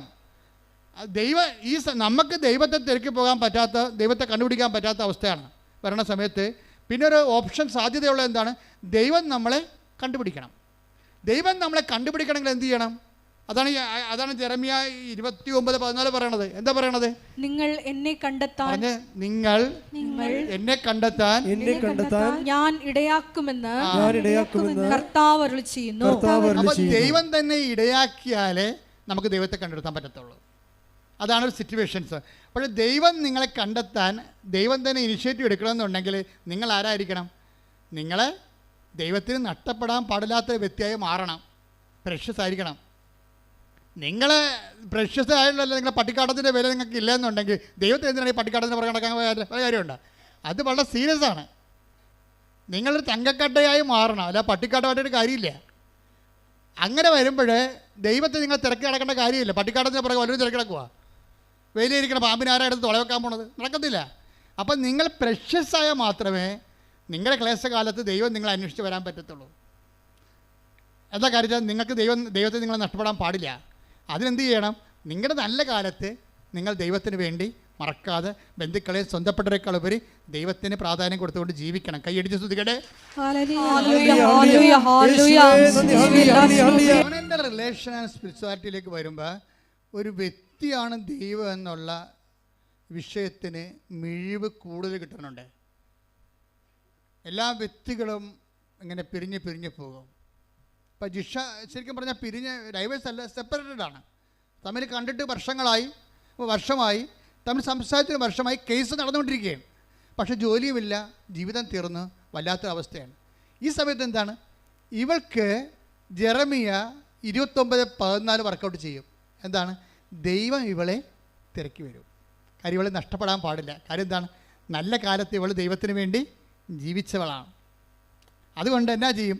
ഇപ്പം ഭർത്താവ് സെപ്പറേറ്റഡായി, അതുപോലെ തന്നെ അവൾക്ക് ജോലിയുമില്ല, അവർ തമ്മിൽ സംസാരവുമില്ല, കണ്ടിട്ട് മാസങ്ങളായി. ഇങ്ങനെ ഒരു വിഷമസന്ധിയിൽ ഇവൾ കർത്താവേ എനിക്കെന്ത് സംഭവിച്ചു എന്ന് ചോദിക്കും. കർത്താവേ എനിക്കെന്ത് സംഭവിച്ചു? ഞാൻ ഇനി എൻ്റെ ജീവിതത്തിൽ എന്താണ്? കേസ് ഇങ്ങനെ വന്നിട്ട് ഇത് ഡൈവേഴ്സായി പോവുമോ? ജോലി ഇല്ലാതാണ്ടായി നിൽക്കുമോ? എൻ്റെ ജീവിതം തീർന്ന് പോവുകയാണല്ലോ, എനിക്കെന്ത് സംഭവിച്ചു എന്ന് ചോദിക്കും. എന്നിട്ട് ഇവളെന്ത് ചെയ്യും? ഇവളെന്താ ചെയ്തുകൊണ്ടിരുന്നത്? അമ്മ പറഞ്ഞിട്ട് ബൈബിൾ അവൾ മുടങ്ങാതെ വായിച്ചുകൊണ്ടിരിക്കുകയായിരുന്നു. അപ്പോൾ ഈ ഒരു വിഷമസന്ധി വന്നപ്പോൾ പെട്ടെന്ന് ഇവൾ ബൈബിൾ എടുത്തിട്ട് വിശ്വാസ പ്രമാണം ചൊല്ലി ബൈബിൾ ഓപ്പൺ ചെയ്യും. കർത്താവ് എന്ത് ചെയ്യണം ഞാനെന്ന് ചോദിക്കും. അപ്പോൾ എന്ത് ചെയ്യണം ഞാനെന്ന് ചോദിക്കുമ്പോഴേ ശരിക്കും പറഞ്ഞാൽ എന്താണ്? അതിന് മറുപടി പറയും ദൈവം.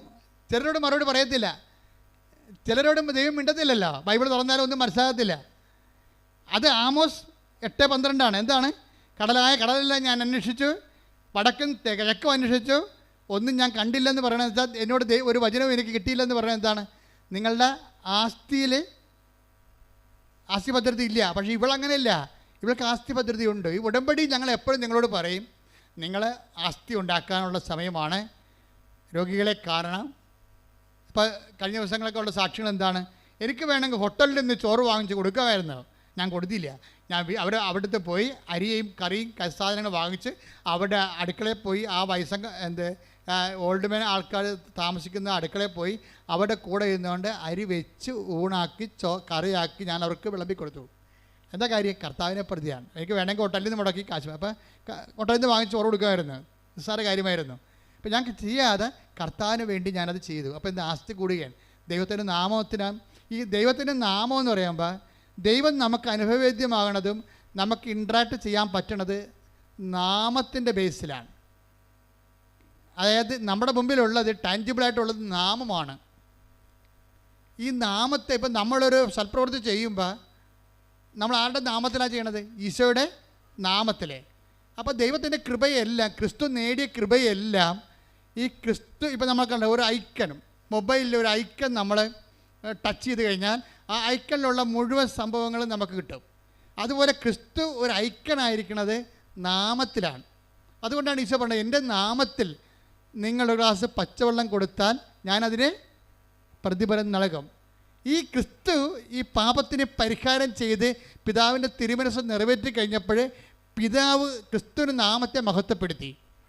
അതുകൊണ്ടാണ് ഈശോ പറയുന്നത് 17:4 യോഹന്നാനിലെ, പിതാവേ ഭൂമിയിൽ ഞാൻ അങ്ങയെ മഹത്വപ്പെടുത്തി, അങ്ങേ പക്കൽ എന്നെ മഹത്വപ്പെടുത്തണമേ. അതിൻ്റെ കൂടെ തന്നെ കിടക്കുന്നുണ്ട് അങ്ങയുടെ നാമത്തെ മഹത്വപ്പെടുത്തണമേ എന്ന്.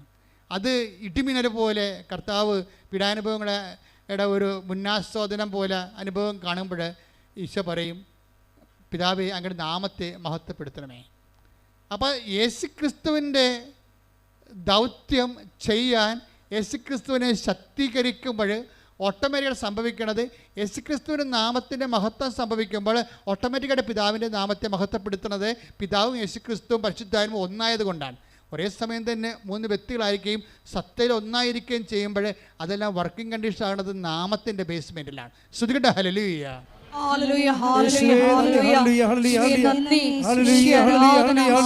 അപ്പോൾ ജിഷ്മയോട് മനസ്സിൽ പരിശുദ്ധാത്മാവ് തോന്നിക്കും, എന്താണ്, നീ ഇപ്പോൾ ഭർത്താവ് സെപ്പറേറ്റ് ആയിരിക്കുന്നു, നിനക്ക് ജോലിയില്ല, നീ ഒറ്റപ്പെട്ടിരിക്കുന്നു എന്ന് പറയുമ്പോൾ ദൈവം തന്നെ ഈ ജെറമിയ നമ്മൾ കണ്ടതുപോലെ 29:14 അനുസരിച്ചുകൊണ്ട് എന്നെ കണ്ടെത്താൻ ഞാൻ ഇടയാക്കും. അങ്ങനെ ദൈവം തന്നെ ഇവളോട് പറയും, ഞാൻ സംസാരിക്കാം, നീ ബൈബിൾ ഓപ്പൺ ചെയ്യാൻ പറയും.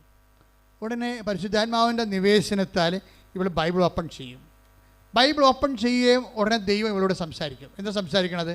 ധൈര്യമായിരിക്കുക, ഭയപ്പെടരുത്, മുന്നോട്ട് പോവുക, നീ പോകുന്ന ഇടത്തെല്ലാം ഞാൻ നിൻ്റെ കൂടെ ഉണ്ടാകും. ശ്രുതികട്ടെ ഹല്ലേലൂയ.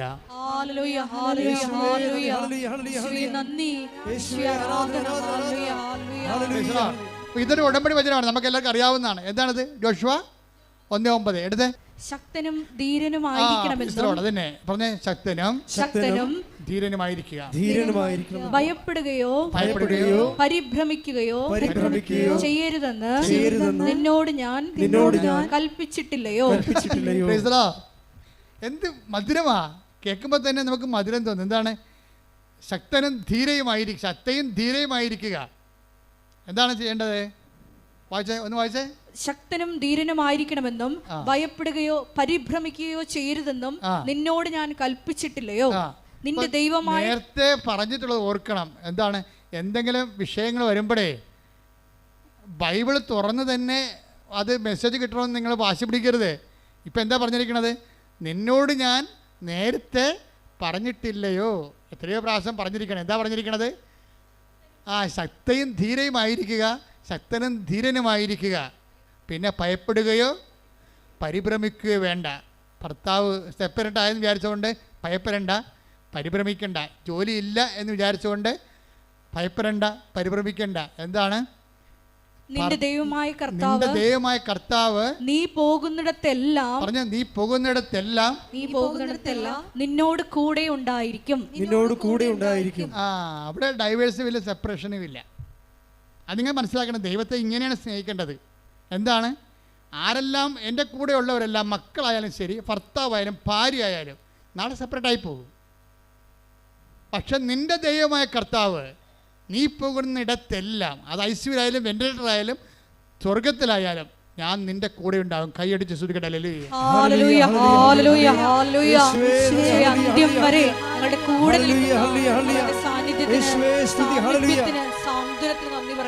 അതായത് ഈ പണ്ട് ജിഷയുടെ വന്ന് ചോദിക്കണ ഭർത്താവുമായിട്ട്, എന്തിനാണ് ഈ ആൾക്കൂട്ടം എല്ലാം ഇവിടെ വന്നിരിക്കണത്, വല്ലതും അറിഞ്ഞിട്ടാണെന്ന് ഇല്ലേ? ഇങ്ങനെ എവിടെയെങ്കിലും അനുഗ്രഹം ഉണ്ടെങ്കിൽ കുറേ എണ്ണം ഓടിക്കൂടുമെന്നുള്ളതാണ് ഇവിടെ മനസ്സിരിപ്പ്. അതാണ് സംഭവം. ആ കമൻറ്റ് ചെയ്ത ആൾ ഇപ്പോഴെന്താ പറ്റിയത്? ഈ ആൾക്കൂട്ടത്തിലേക്ക് തിരിച്ച് വരേണ്ടി വരണേ. അവർ വന്ന് ഉടമ്പടി എടുക്കുക ഉടനെ. എന്താ? നീ പോകുന്നിടത്തെല്ലാം നിൻ്റെ കൂടെ ഞാനുണ്ടാവുമെന്ന് പറഞ്ഞില്ലേ? അപ്പോൾ ദൈവം ഓൺലൈനിലുണ്ടല്ലോ. ഇനി എന്താ ചെയ്യുന്നത്? അടുത്ത നടപടി എന്താണ്? ഉടമ്പടി എടുക്കുക. ആ ഉടമ്പടി എടുക്കുമ്പോൾ മാത്രമേ നമുക്ക് മനസ്സിലാകത്തുള്ളൂ എന്തിനാണ് ഇവിടെ ജനങ്ങൾ ഓടിക്കൂടണമെന്ന്. അപ്പോൾ ജിഷ വന്ന് ഉടമ്പടി എടുക്കും. ഉടമ്പടി എടുത്തു കഴിഞ്ഞിട്ട് എന്താ സംഭവിച്ചത്? മറ്റ് പ്രാർത്ഥനാ അനുഭവങ്ങൾക്കില്ലാത്ത വ്യത്യസ്തമായൊരു അനുഭവം ഉടമ്പടിക്കുള്ളത് എന്താണെന്നറിയാമോ? അത് ഇപ്പോൾ നമുക്കറിയാമല്ലോ. ഇപ്പോൾ ദൈവത്തെ അനുഭവിക്കുന്നത് ബൈബിളിൽ പഞ്ചേന്ദ്രിയങ്ങളിലൂടെയാണ് അനുഭവിക്കണം. പല അനുഭവങ്ങളുണ്ട്. മനോധ്യാനത്തിലുണ്ട്, ആന്തരികമായ അനുഭവങ്ങളുണ്ട്, അതേപോലെ പിന്നെ ആന്തരിക ധ്യാനാനുഭവങ്ങളുണ്ട്. പക്ഷെ അതൊക്കെ ചുമ്മാ പണ്ഡിതന്മാർക്ക് വല്ല വിരലിലുണ്ടാവുന്ന ആൾക്കാർക്ക് ഉള്ളതാണ്. ഈ വിരലിലുണ്ടാവുന്ന പണ്ഡിതന്മാർ ആരെങ്കിലും അതിൽ എത്ര പേര് കർത്താവിന് വേണ്ടി മിഷൻ പ്രവർത്തനം ചെയ്തിട്ടുണ്ട്, എത്ര പേര് കർത്താവിന് വേണ്ടി മരിച്ചിട്ടുണ്ട്, എത്ര പേര് സുവിശേഷം സാക്ഷ്യം വഹിച്ചിട്ടുണ്ടെന്ന് ചോദിച്ചു കഴിഞ്ഞാൽ പരിങ്ങലായി പോകും. പക്ഷേ സാധാരണ മനുഷ്യൻ്റെ അനുഭവം എന്താണ്? അവൻ ടാൻജിബിളായിട്ടാണ്. അപ്പോസ്തലന്മാരുടെ അനുഭവമാണ് അവർക്കുള്ളത്. എന്താണ്? ഞങ്ങൾ കണ്ണുകൊണ്ട് കണ്ടത്. Take the word of God. യോഹന്നാൻ 1:1. 1 യോഹന്നാൻ 1:1 ആദ്യം മുതൽ പറഞ്ഞേ, ആദ്യം മുതൽ ഉണ്ടായിരുന്നത് ഞങ്ങൾ കേട്ടതും സ്വന്തം കണ്ണുകൊണ്ട് കണ്ടതും സൂക്ഷിച്ചു വീക്ഷിച്ചതും കൈകൊണ്ട് സ്പർശിച്ചതുമായ ജീവന്റെ വചനത്തെ ഞങ്ങൾ അറിയിക്കുന്നു. അപ്പോസ്തലന്മാരുടെ അനുഭവം തന്നെ എന്താണ്? കണ്ണുകൊണ്ട് കണ്ടത്. പറഞ്ഞേ, കണ്ണുകൊണ്ട് കണ്ടത്, ചെവി കൊണ്ട് കേട്ടത്, കൈകൊണ്ട് സ്പർശിച്ചത്. ഇപ്പോഴും രണ്ടവയവം പുറത്തായി പോയി. എന്തൊക്കെയാണ്? മൂക്കും നാക്കും. പക്ഷെ ഉടമ്പടി എടുക്കുമ്പോൾ ജിഷക്ക് എന്താ സംഭവിക്കണമെന്ന് അറിയാവോ? ഉടമ്പടി എടുത്ത് വീട്ടിൽ ചെന്നപ്പോൾ എന്ത് പറ്റി? പ്രാർത്ഥിക്കാൻ വേണ്ടി മുട്ടുകുത്തിയപ്പോൾ തന്നെ അമ്മയും ജിഷയും പരസ്പരം നോക്കാൻ തുടങ്ങി. അപ്പം അമ്മ ചോദിച്ച്, എടി മുല്ലപ്പൂവിൻ്റെ മണം വരുന്നുണ്ടോ? ആ ഉണ്ടമ്മേ. അപ്പോൾ രണ്ടുപേരും അഭിഷേകത്തിലായി. അമ്മ അവിടെ വന്ന്, അപ്പൊ അനിയത്തി പുറകിരുന്നുണ്ട് പ്രാർത്ഥിക്കുന്നുണ്ട്. അവൾക്ക് സങ്കടമായി. നിങ്ങളുടെ രണ്ടിടത്തും അമ്മ വന്നല്ല, എൻ്റെ അടുത്ത് മാത്രം വന്നില്ല എന്ന് പറയുകയും ഇടിച്ചു കുത്തി മൂക്കിലേക്ക് ഈ സുഗന്ധാഭിഷേകം കയറിപ്പോകും. അവർക്ക് 3 പേർക്കും ആ സാക്ഷ്യം നിങ്ങൾ കേൾക്കണം. ശരിക്കും പറഞ്ഞാൽ, അതായത് നമ്മൾ മുല്ലപ്പൂ എന്നൊക്കെ പറയുമ്പോൾ ആൾക്കാർക്ക് അറിയാവുന്ന മുല്ലപ്പൂ ആണെന്ന് ഒരു നിർബന്ധമില്ല. നമുക്ക് പരിചയമുള്ള സ്മെല്ല് ഈ ബ്രെയിനിലെല്ലാം സേവ് ആണല്ലോ. കാരണം അതെന്താ വെച്ചാൽ ഇതൊരു സ്മെല്ലിംഗ് എന്ന് പറയുന്ന സംഭവം. മൂക്ക് ഒരു ഈ ഘ്രാണയന്ത്രം എന്ന് പറഞ്ഞാൽ ഇത് ശരിക്കും പറഞ്ഞാൽ ദൈവാനുഭവത്തിൻ്റെ ഒരു 4ാം ഇന്ദ്രിയമായിട്ട് വർക്കൗട്ട് ചെയ്യുകയാണ്. അത് ഒരാൾക്ക് മാത്രമല്ല. ഇനിയിപ്പം നാക്കുണ്ട്. നാക്കെന്ന് പറയുമ്പോൾ ഈ നാക്ക് പ്രശ്നം എന്ന് വെച്ചാൽ നാക്ക് നമുക്കറിയാം, നമ്മുടെ ഈ നാക്കല്ല അവിടെ ഉദ്ദേശിക്കുന്നത്. കർത്താവ് എത്ര നല്ലവനെന്ന് take the word of God. ശ്രുതികട്ടെ, ഹല്ലേലൂയ ഹല്ലേലൂയ ഹല്ലേലൂയ ഹല്ലേലൂയ. യേശുവേ നന്ദി. ഹല്ലേലൂയ ഹല്ലേലൂയ. യേശുവേ സ്തുതി. ഹല്ലേലൂയ ഹല്ലേലൂയ. സങ്കീർത്തനം 34:8 കർത്താവ് എത്ര നല്ലവനെന്ന് രുചിച്ചറിയുവിൻ. പറഞ്ഞേ, കർത്താവ് എത്ര നല്ലവനെന്ന് രുചിച്ചറിയുവിൻ. അപ്പം നമ്മൾ ദൈവത്തെക്കുറിച്ച് ചിന്തിക്കുമ്പോഴും ആലോചിക്കുമ്പോഴും ഒക്കെ നമുക്കല്ലാത്ത ഒരു മധുരം നമുക്ക് ആന്തരികമായ ഈ ആന്തരിക രസനയിൽ അനുഭവപ്പെടും. അത് ഒരു അത്തരം അനുഭവങ്ങളിലേക്ക് നമ്മൾ എത്തപ്പെടാൻ വേണ്ടിയാണ് ദൈവം ഈ ക്രമീകരണങ്ങളൊക്കെ നമ്മുടെ ജീവിതത്തിലെ സമ്മർദ്ദങ്ങളൊക്കെ ചെയ്യണത്. ദൈവത്തെ അനുഭവിക്കാനുള്ള ഇപ്പം തന്നെ കഴിഞ്ഞ ദിവസങ്ങളിൽ ഞാൻ ആദ്യം പറഞ്ഞില്ലേ, ആ സാന്ദ്ര പറഞ്ഞെന്തറിയാമോ? എനിക്കിപ്പോൾ ജവമാല ചെല്ലണത് ജിലേബി കഴിക്കണ പോലെയാണെന്ന്. ജവമാല അധികം ചെല്ലാത്ത ആളായിരുന്നു, പക്ഷെ അഭിഷേകം കിട്ടിയ ആളിനെ അഭിഷേകം കിട്ടിയിട്ട് ജവമാല ചെല്ലുമ്പോൾ ആന്തരിക മധുരം വരികയാണ്. എനിക്ക് ഇപ്പോൾ ജപമാല ചെല്ലണത് ജിലേബി കഴിക്കണ പോലെയാണെന്ന്. അത് ഇവൾ പറയണത് ബൈബിൾ വായിക്കുമ്പോൾ എനിക്ക് ആന്തരിക അഭിഷേകം കിട്ടുമെന്നാണ്. ഇത് ആന്തരിക രസനയിലുള്ള ആത്മാവിൻ്റെ നാവിലുള്ള ഒരു മധുരമാണ്, ഒരു അനുഭവമാണ് ശരിക്കും. അത് ബൈബിള് പിന്നെ അത് പറയുന്നുണ്ട് മധുരത്തെക്കുറിച്ച്. Take the word of God. അതായത് സങ്കീർത്തനം 19:10 എടുത്ത്. സങ്കീർത്തനം 19:10 അവ പൊന്നിനെയും തങ്കത്തെയും കാൾ അഭികാമ്യമാണ്, അവ തേനിനെയും തേൻ കട്ടയും കാൾ മധുരമാണ്. സങ്കീർത്തനം ദൈവവചനത്തെ അനുഭവിക്കണത് എങ്ങനെയാണ്? അത് തേനിനേക്കാൾ. സങ്കീർത്തനം 19:10 എന്താ പറയണത്? അത് തേനിനേക്കാളും പറഞ്ഞേ, അവ തേനിനേക്കാളും തേൻ കട്ടയേക്കാളും മധുരമുള്ളതാണ്. അപ്പം നിങ്ങളുടെ അരമണിക്കൂർ വചനം വായിക്കാൻ അച്ഛൻ പറഞ്ഞില്ലേ? അരമണിക്കൂർ വചനം വായിക്കാൻ പറഞ്ഞതിൻ്റെ കാരണം നിങ്ങൾ 10 കൊല്ലം വായിച്ചിട്ടും വചനം നിങ്ങൾക്ക് തേൻ കട്ടയെ പോലെ മധുരമില്ലെങ്കിൽ നിങ്ങൾ അഭിഷേകത്തിന് വേണ്ടി പ്രാർത്ഥിക്കണം. നിങ്ങളൊരു വർത്തമാന പത്രം വായിക്കണം, ഒരു ബൈബിൾ വായിച്ചിട്ടാണ് നിങ്ങൾക്ക് ആന്തരിക രസനയിൽ ദൈവവചനം മധുരമാകാതിരിക്കണത്. വചനം വായിക്കും തോറും നമുക്ക് ഭയങ്കരമായ മധുരിമ, ആന്തരിക മധുരിമ അനുഭവപ്പെടും, സന്തോഷവും. അതുപോലെ തന്നെ വചനത്തിലൂടെ ദൈവം നയിക്കണതും ദൈവത്തിൻ്റെ സ്നേഹം അനുഭവിക്കുന്നതാണ് ഈ മധുരം എന്ന് പറയണത്. അല്ലാതെ പഞ്ചാര എന്ന് പറഞ്ഞിട്ട് നമുക്ക് വായിലിടുമ്പോൾ ഉണ്ടാകുന്ന മധുരമല്ല, ദൈവസ്നേഹമല്ലാതെ അനുഭവിക്കും നമ്മൾ. അപ്പം ദൈവസ്നേഹമായതുകൊണ്ട് അത് വചനത്തിലൂടെ, വചന വായനയിലൂടെ, വചന നിവർത്തീകരണത്തിലൂടെയൊക്കെ, വചനധ്യാനത്തിലൂടെ അനുഭവിക്കാൻ എളുപ്പമാണ്. അതിന് ഒരു ഭാരം, ഇപ്പം നമുക്ക് ഒരു മിനിമം ഭാരം ഉണ്ടാവുമല്ലോ. ഇപ്പോൾ ഒരു വിമാനം 700 യാത്രക്കാരെയും കൊണ്ട് റൺവേയിലൂടെ ഇങ്ങനെ ഓടിപ്പോകുമ്പോൾ നല്ല അതിൻ്റെ സ്പീഡ് 200 കിലോമീറ്ററാക്കി, പിന്നെ 300 കിലോമീറ്ററാക്കി, പിന്നെ 400 കിലോമീറ്ററാക്കി, 450 കിലോമീറ്റർ സ്പീഡാകുമ്പോൾ അവരുടനെ എൻ്റെ ചിറക് ഇങ്ങനെ അങ്ങോട്ട് നമുക്ക് വിമാനത്തിരിക്കുമ്പോൾ അറിയാൻ പറ്റും. അവർ ചിറക് 450 കിലോമീറ്റർ വിമാനം റൺവേയിൽ സ്പീഡായി കഴിഞ്ഞാൽ ചിറക് അവരങ്ങനെ അഡ്ജസ്റ്റ് ചെയ്ത് ഇങ്ങനെ കാറ്റിനെ ഈ ചിറകിൽ പിടിക്കും. അപ്പോൾ ഈ സാധനം പൊന്തിപ്പോവും. ആ കാറ്റിൽ ചിറകിനെ അവർ പിടിക്കാൻ വേണ്ടി അഡ്ജസ്റ്റ്മെൻറ്റ് അവിടെ ചെയ്തിട്ടുണ്ട്. നമുക്ക് നമ്മൾ വിരിച്ചിട്ട് നോക്കുമ്പോൾ ഈ ചിറകിങ്ങനെ ഇളകി ഇങ്ങനെ കാറ്റിനെ പിടിക്കണ കാണാൻ പറ്റും. അപ്പോൾ ഈ വിമാനം നേരെ പൊന്തി വരും. അപ്പോൾ 750 യാത്രക്കാരുടെ വിമാനത്തിൻ്റെ ടൺ എത്രയാണെങ്കിലും ആ ഭാരം ലഘുവായി മാറും. ആ ഭാരത്തിനെല്ലാം കാറ്റും സ്പീഡും കൂടി താങ്ങി നിർത്തും. ഇതുപോലെ വചനം വായിക്കുന്ന ആദ്യകാലം വായിക്കണ്ട, നാളെ പ്രാർത്ഥിക്കാം, ഇപ്പം പ്രാർത്ഥിക്കണ്ട, പിന്നെ പ്രാർത്ഥിക്കാം. അപ്പോൾ മകൻ അവിടെ ഇരുന്ന് പെരിച്ചാഴി പറയും, അമ്മേ ഒരു കൊന്ത 2 ദിവസം ചെല്ലിയാൽ മതി എന്ന് പറയും. അപ്പം തന്നെ ആ പുസ്തകം എടുത്ത് അവനെ തലക്കെട്ടടിക്കണം. അതായത് ഒരു തരം ഫ്രോഡും അക്സെപ്റ്റ് ചെയ്യത്തില്ല. ഇന്നല്ലെങ്കിൽ നാളെ പിടിവീഴും. കാരണം എന്താ, നിങ്ങൾ അതുകൊണ്ട് തന്നെ ശക്തനും ധീരനുമായിരിക്കുക എന്ന് പറഞ്ഞ പോലെ തന്നെ ദൈവദൃശ്യത്തിൽ സത്യത്തോടെ നിൽക്കാൻ നോക്കണം. സത്യത്തോടെ ദൈവത്തിന് മാത്രം 1-ാം സ്ഥാനം കൊടുത്തുകൊണ്ട് ഇത് പ്രയോറിറ്റി വാല്യൂ. ഒന്നാമത്തെ കൽപ്പന കവന്നതിനതാണ്, നിൻ്റെ കർത്താവ് ദൈവം, നിൻ്റെ ഭർത്താവല്ല, ഇപ്പം ദൈവം തന്നെയാണ്. ആ ദൈവത്തിൻ്റെ ഒപ്പം നിന്നെ വേറെ ആരെയും വെക്കരുത്. അല്ല, നീ ആരെയും കോംപ്രമൈസ് ചെയ്യിക്കരുത്. ആ വിഷയത്തിൽ ആ കളത്തിൽ കയറി കളിക്കാൻ ആരും അനുവദിക്കരുത്. കഴിഞ്ഞ ദിവസങ്ങളിൽ ഒരു മകന് പേരെന്നാ ആശുപത്രിയിൽ കിടന്ന് കുറേ ഒരു നല്ല സാക്ഷ്യം ഉണ്ടായിരുന്നു ഇവിടെ, മറന്നുപോയി ഞാൻ പേര്. അപ്പോൾ അയാൾ പറയണത് എന്താ വെച്ച് കഴിഞ്ഞാൽ, എൻ്റെ മകനാണ് എന്നെ ദൈവത്തിനെ ഇപ്പോൾ കാണിച്ചതെന്നാണ് പറയണം. എന്താ കാര്യം വെച്ച് കഴിഞ്ഞാൽ, മകൻ്റെ കൂടെ മകന് ജനിച്ചപ്പോൾ തങ്കം കരളും ആമാശയവും കിഡ്നിയും ഒക്കെ പല സ്ഥലത്തായിരുന്നു. അപ്പോൾ ഡോക്ടർ പല സമയത്ത് ഈ കുഞ്ഞിനെ അബോർട്ട് ചെയ്യാൻ വേണ്ടി, ഇപ്പോൾ ഏതാണ്ട് 95% ആൾക്കാർ 95,000 ആൾക്കാർ കണ്ടിട്ടുണ്ട്. 1,00,000 ആൾക്കാർ കണ്ടത് ആ സാക്ഷ്യം. എന്നുവെച്ചാൽ ഈ കുഞ്ഞിനെ അബോർട്ട് ചെയ്യാൻ പലപ്പോഴും ഡോക്ടർ പറഞ്ഞു. കാര്യം വെച്ച് കഴിഞ്ഞാൽ ഈ കുഞ്ഞിന് കിഡ്നി ചങ്കിൻ്റെ അകത്തും നെഞ്ചിൻ്റെ അവിടെയും പിന്നെ അത് ആമാശയില്ല. അത് തൊടേന്ന് ഇത് വാങ്ങിച്ച് വെച്ചിട്ടാണ്, തൊടേന്ന് ഞരമ്പെടുത്തിട്ടാണ് ആമാശയം രണ്ടാമത് ഉണ്ടാക്കണം. അപ്പോൾ ഇങ്ങനെയൊക്കെ പല അവയവങ്ങളും ഇല്ലാതെ വരും. അതുകൊണ്ട് ജനിക്കുമ്പോൾ തന്നെ ഇത് മരിക്കും. നിങ്ങൾ അബോർട്ട് ചെയ്യണം, നല്ലത് മതി. അപ്പൻ അബോർട്ട് ചെയ്യിക്കത്തില്ല. അപ്പൻ അബോർട്ട് ചെയ്യാതെ വിശ്വാസത്തിൽ തന്നെ അപ്പൻ പിടിച്ച് നിൽക്കും. ആ സാക്ഷ്യം നിങ്ങൾ കേട്ടുള്ളവർ ഒന്ന് കൈപൊക്കിക്കേ. അനൂപിൻ്റെ സാക്ഷ്യം. അനൂപ് ഒരു കോംപ്രമൈസ് തയ്യാറാകത്തില്ല. അവസാനം ആ കൊച്ചിന്, ആ മനുഷ്യൻ വിശ്വാസത്തിൽ ദൈവത്തിൻ്റെ കൂടെ നിന്നുകൊണ്ട് വീണ്ടെടുക്കണ എടുപ്പെന്ന് പറഞ്ഞ ഐതിഹാസികമായ ഒരു ആത്മീയ വിജയത്തിൻ്റെ ചരിത്രമാണ്. കൈയടിച്ച് ശ്രദ്ധിക്കണല്ലേ. അതായത് അനൂപ് എന്തുകൊണ്ടാണ് ഡൈവേഴ്സ് ചെയ്യരുത്, അബോർട്ട് ചെയ്യരുതെന്ന് പറയാൻ കാര്യം എന്താണ്? അയാളുടെ ആസ്തിയാണ്. അയാളെ കുഞ്ഞുനാൾ പോലും മാതാവിൻ്റെ ആളാണ്. അപ്പോൾ ഒരു അറ്റ കൈ ഉണ്ടായാൽ അമ്മ അഭയം തരുമെന്ന് അയാൾക്കറിയാം.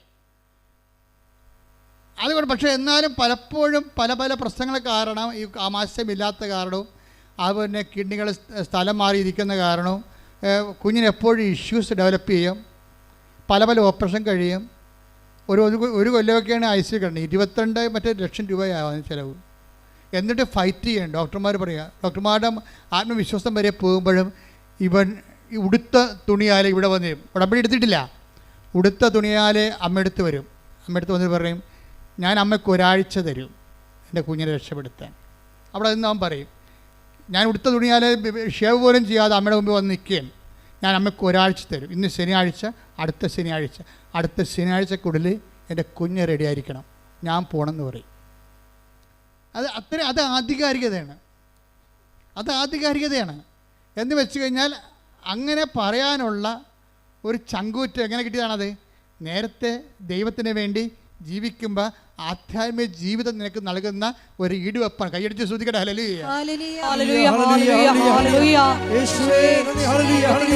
ഇതാണ് ആസ്തിയും ആത്മവിശ്വാസവും എന്ന് പറയുന്നത്. അയാൾ ദൈവത്തെ ഭീഷണിപ്പെടുത്തിയല്ല, സങ്കടം കൊണ്ട്, തനിക്ക് പറയാനുള്ള അവസാനത്തെ ആളായതുകൊണ്ടും ഇത് കേൾക്കാൻ ബാധ്യതയുള്ള ആളായതുകൊണ്ടും ദൈവപിതാവ് നമ്മളുടെ സങ്കടങ്ങൾക്ക് നമ്മൾക്ക് കൂടെ നിൽക്കാൻ വേണ്ടി ഏൽപ്പിച്ച ആളായതുകൊണ്ടും അമ്മയ്ക്ക് അതിൻ്റെ ഉത്തരവാദിത്തമുള്ളത് കൊണ്ടും ആ ബോധ്യം ഒരു ശിശുവിനെന്ന പോലെ അവന് ഉള്ളത് കൊണ്ടും ദൈവത്തിൻ്റെ സന്നിധിയിൽ അവൻ കുഞ്ഞിനെ സമർപ്പിച്ചുകൊണ്ട് ആ കുഞ്ഞിനെ ജീവനിലേക്ക് കൊണ്ടുവരുന്ന കാഴ്ചയാണ് ആ സാക്ഷ്യം. എന്താ കാര്യം? ഇപ്പം നമ്മൾ കുഞ്ഞ് നോക്കുമ്പോഴേ അവൻ ഓടിക്കളിച്ച് നടക്കണ കാണാം. എത്രയോ പ്രാവശ്യം മരിച്ച കുഞ്ഞിനെയാണിന്ന് അവൻ ഇവിടെ വന്നിട്ട് ഇവിടെ പോലും നിൽക്കാതെ അവൻ ഓടിക്കളിച്ചേക്കും. നമുക്ക് തന്നെ ഈ പറഞ്ഞ കുഞ്ഞാണോ എന്ന് ഓർക്കും. അതുകൊണ്ട് നമ്മൾ സാക്ഷ്യം ഇട്ടപ്പോൾ ആ കുഞ്ഞിൻ്റെ പഴയ അവസ്ഥകളെല്ലാം ഇട്ടിട്ടുണ്ട്. ആ സാക്ഷ്യം ഇട്ടപ്പോൾ അവൻ കരിഞ്ഞു പോയതും കറുത്തിരിക്കണതും അവൻ്റെ 16,000 രൂപ അവൻ്റെ മേത്ത് കിടക്കണം, എല്ലാം സാക്ഷ്യത്തിൽ കിടപ്പുണ്ട്. അവനാണോ ഈ ഓടിക്കളഞ്ഞുകൊണ്ടിരിക്കുന്നത് എന്ന് നമുക്ക് തോന്നിപ്പോകും. എന്ന് വെച്ച് കഴിഞ്ഞാൽ ഇതെല്ലാം പുനഃസ്ഥാപിക്കാൻ നിങ്ങൾക്കറിയാമല്ലോ. ഇപ്പം ജിഷ്മയ്ക്ക് എന്താ സംഭവിച്ചത്? ജിഷ്മയോട് എന്താ പറഞ്ഞത്? എന്നെ കണ്ടെത്താൻ ഞാൻ ഇടയാക്കും എന്ന് പറഞ്ഞിട്ട് അതിൻ്റെ കൂടെ കുറേ സംഭവങ്ങളുണ്ട്. അതെല്ലാം ഉടമ്പടിയുടെ വാഗ്ദാനങ്ങളാണ്. Take the word of God. എന്നെ കണ്ടെത്താൻ ഞാൻ ഇടയാക്കുമെന്ന് കർത്താവ് ചെയ്യുന്നു. ഞാൻ നിങ്ങളുടെ ഐശ്വര്യം പുനഃസ്ഥാപിക്കും. കൈയടിക്കട്ടെ, ശ്രദ്ധിക്കട്ടെ. ഹല്ലേലൂയ, ഹല്ലേലൂയ, ഹല്ലേലൂയ, ഹല്ലേലൂയ. ഹല്ലേലൂയ. എന്തു ചെയ്തു നന്ദി ചൊല്ലിടും എന്റെ കൊച്ചു ജീവിതത്തെ നിന്നെ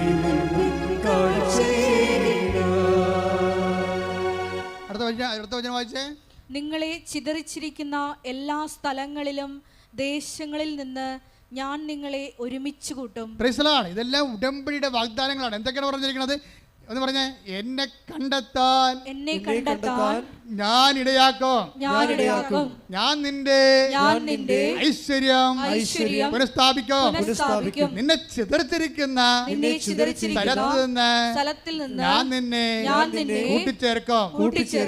ആർക്കുള്ള വചനമാണിത്? ഇത് ജിഷ്മക്കുള്ള വചനമാണ്. എന്താ കാര്യം അറിയാവോ? ഉടമ്പടി എടുത്ത് കഴിഞ്ഞപ്പോഴേ അവൾക്ക് ഉടനെ ജോലി കിട്ടി. അത് ജോലിയില്ലായിരിക്കരുന്ന്. അമ്മ ജോലി കൊടുത്തു, ഗവൺമെൻറ് ജോലി കൊടുത്തു. അപ്പോൾ തന്നെ പിടിച്ചിരിക്കാനുള്ള ഒരു തറയായി. പിന്നെ 1 കൊല്ലം കഴിഞ്ഞപ്പോൾ കേസ് തീർന്നപ്പോൾ എന്നാ പറ്റി? അവർ തമ്മിൽ വീണ്ടും യോജിച്ചു.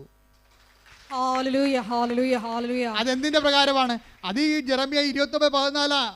എന്താ കാര്യം? അതായത് നിങ്ങളെ ചിതറിച്ചിരിക്കുന്ന സ്ഥലത്ത് നിന്ന്, സെപ്പറേറ്റായ സ്ഥലത്ത് നിന്ന് ഞാൻ നിങ്ങളെ ഒരുമിച്ച് കൂട്ടും.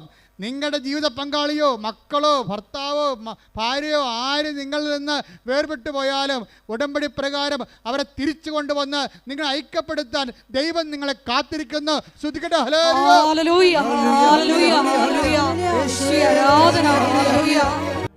എൻ്റെ പ്രിയപ്പെട്ടവരെ,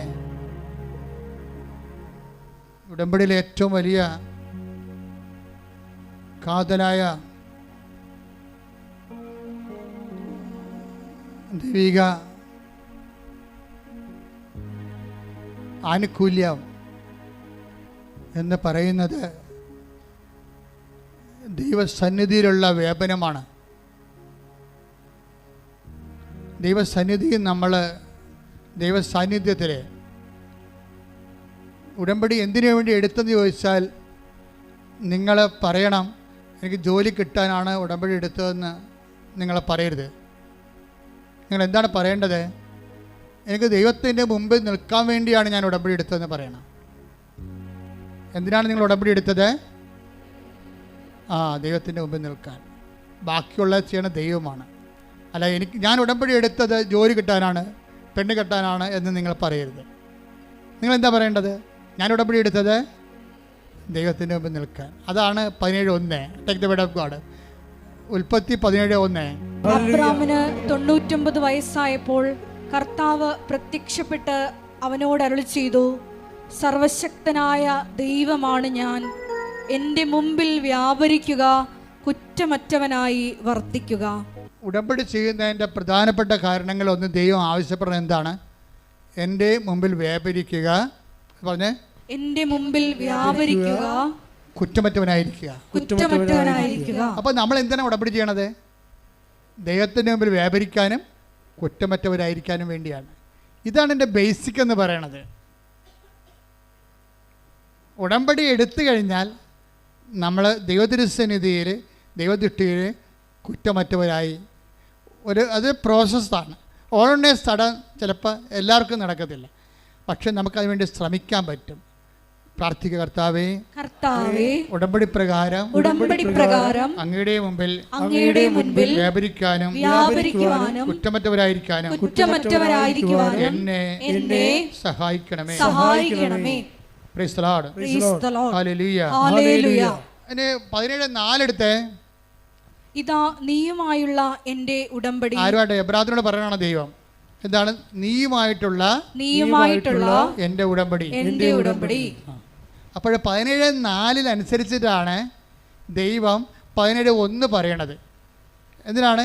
ഉടമ്പടിക്ക് മുമ്പ് തന്നെ ദൈവം പറയും, ഞാൻ നീയോട് ഉടമ്പടി ചെയ്യാൻ പോവുകയാണ്. ഇതിൻ്റെ പ്രഥമമായ ഉദ്ദേശം എന്താണ്? 17:4 17:4 ഞാൻ നീയുമായിട്ടൊരു ഉടമ്പടി ചെയ്യാൻ പോകുന്നു. എന്തിനാണ് ചെയ്യണത്? 17:1 ഉൽപ്പത്തി പുസ്തകം എന്താ പറയണത്? നീ എൻ്റെ മുമ്പാകെ വ്യാപരിക്കണം, കുറ്റമറ്റവനായിരിക്കണം. പിടിയിട്ടില്ലേ? അപ്പോൾ ഉടമ്പടിയുടെ പ്രഥമ ഉദ്ദേശം IELTS പാസ്സാകാനും OET പാസ്സാകാനും അല്ല. പ്രഥമ ഉദ്ദേശം എന്താണ്? PR കിട്ടാനല്ല, PR കിട്ടാനാണ്. പ്രഥമ ഉദ്ദേശം എന്ന് പറയണത് ദൈവത്തിൻ്റെ മുമ്പാകെ വ്യാപരിക്കാൻ. അതിനുവേണ്ടി നമ്മൾ രോഗികളെ പോയി കാണും, അവൻ പറയണ പോലെ ചെയ്യും, വസ്ത്രമില്ലാത്തവർക്ക് വസ്ത്രം കൊടുക്കും, സമാധാനത്തോടെ ജീവിക്കും, ആളുടെ കഴുത്തിലും കയറാൻ പോകത്തില്ല. കഴുത്തിൽ കയറുന്നവരെ നമ്മൾ നല്ല ഉപദേശം കൊടുത്തിട്ട് കർത്താവിൻ്റെ വചനത്തേക്ക് നയിക്കും. അങ്ങനെ നമ്മൾ സൽപ്രവൃത്തി ചെയ്തുകൊണ്ട് കർത്താവിൻ്റെ മുമ്പാകെ വ്യാപരിക്കും. കൈയടിച്ച് ശ്രദ്ധിക്കട്ടെ.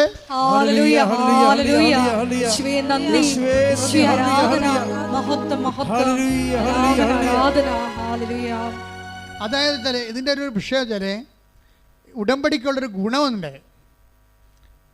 അതായത് ഉടമ്പടി പാലിക്കാൻ, ഇപ്പം നമ്മളെ ഉടമ്പടിക്ക് ബ്രേക്കായാലും, ഇപ്പം നിങ്ങൾക്ക് മനസ്സിലായില്ല, ബ്രേക്ക് എന്ന് പറയുന്നത് ചെറുപ്പക്കാരുടെ കൂട്ടത്തിലുള്ള പ്രധാനപ്പെട്ട വാക്കാണ്.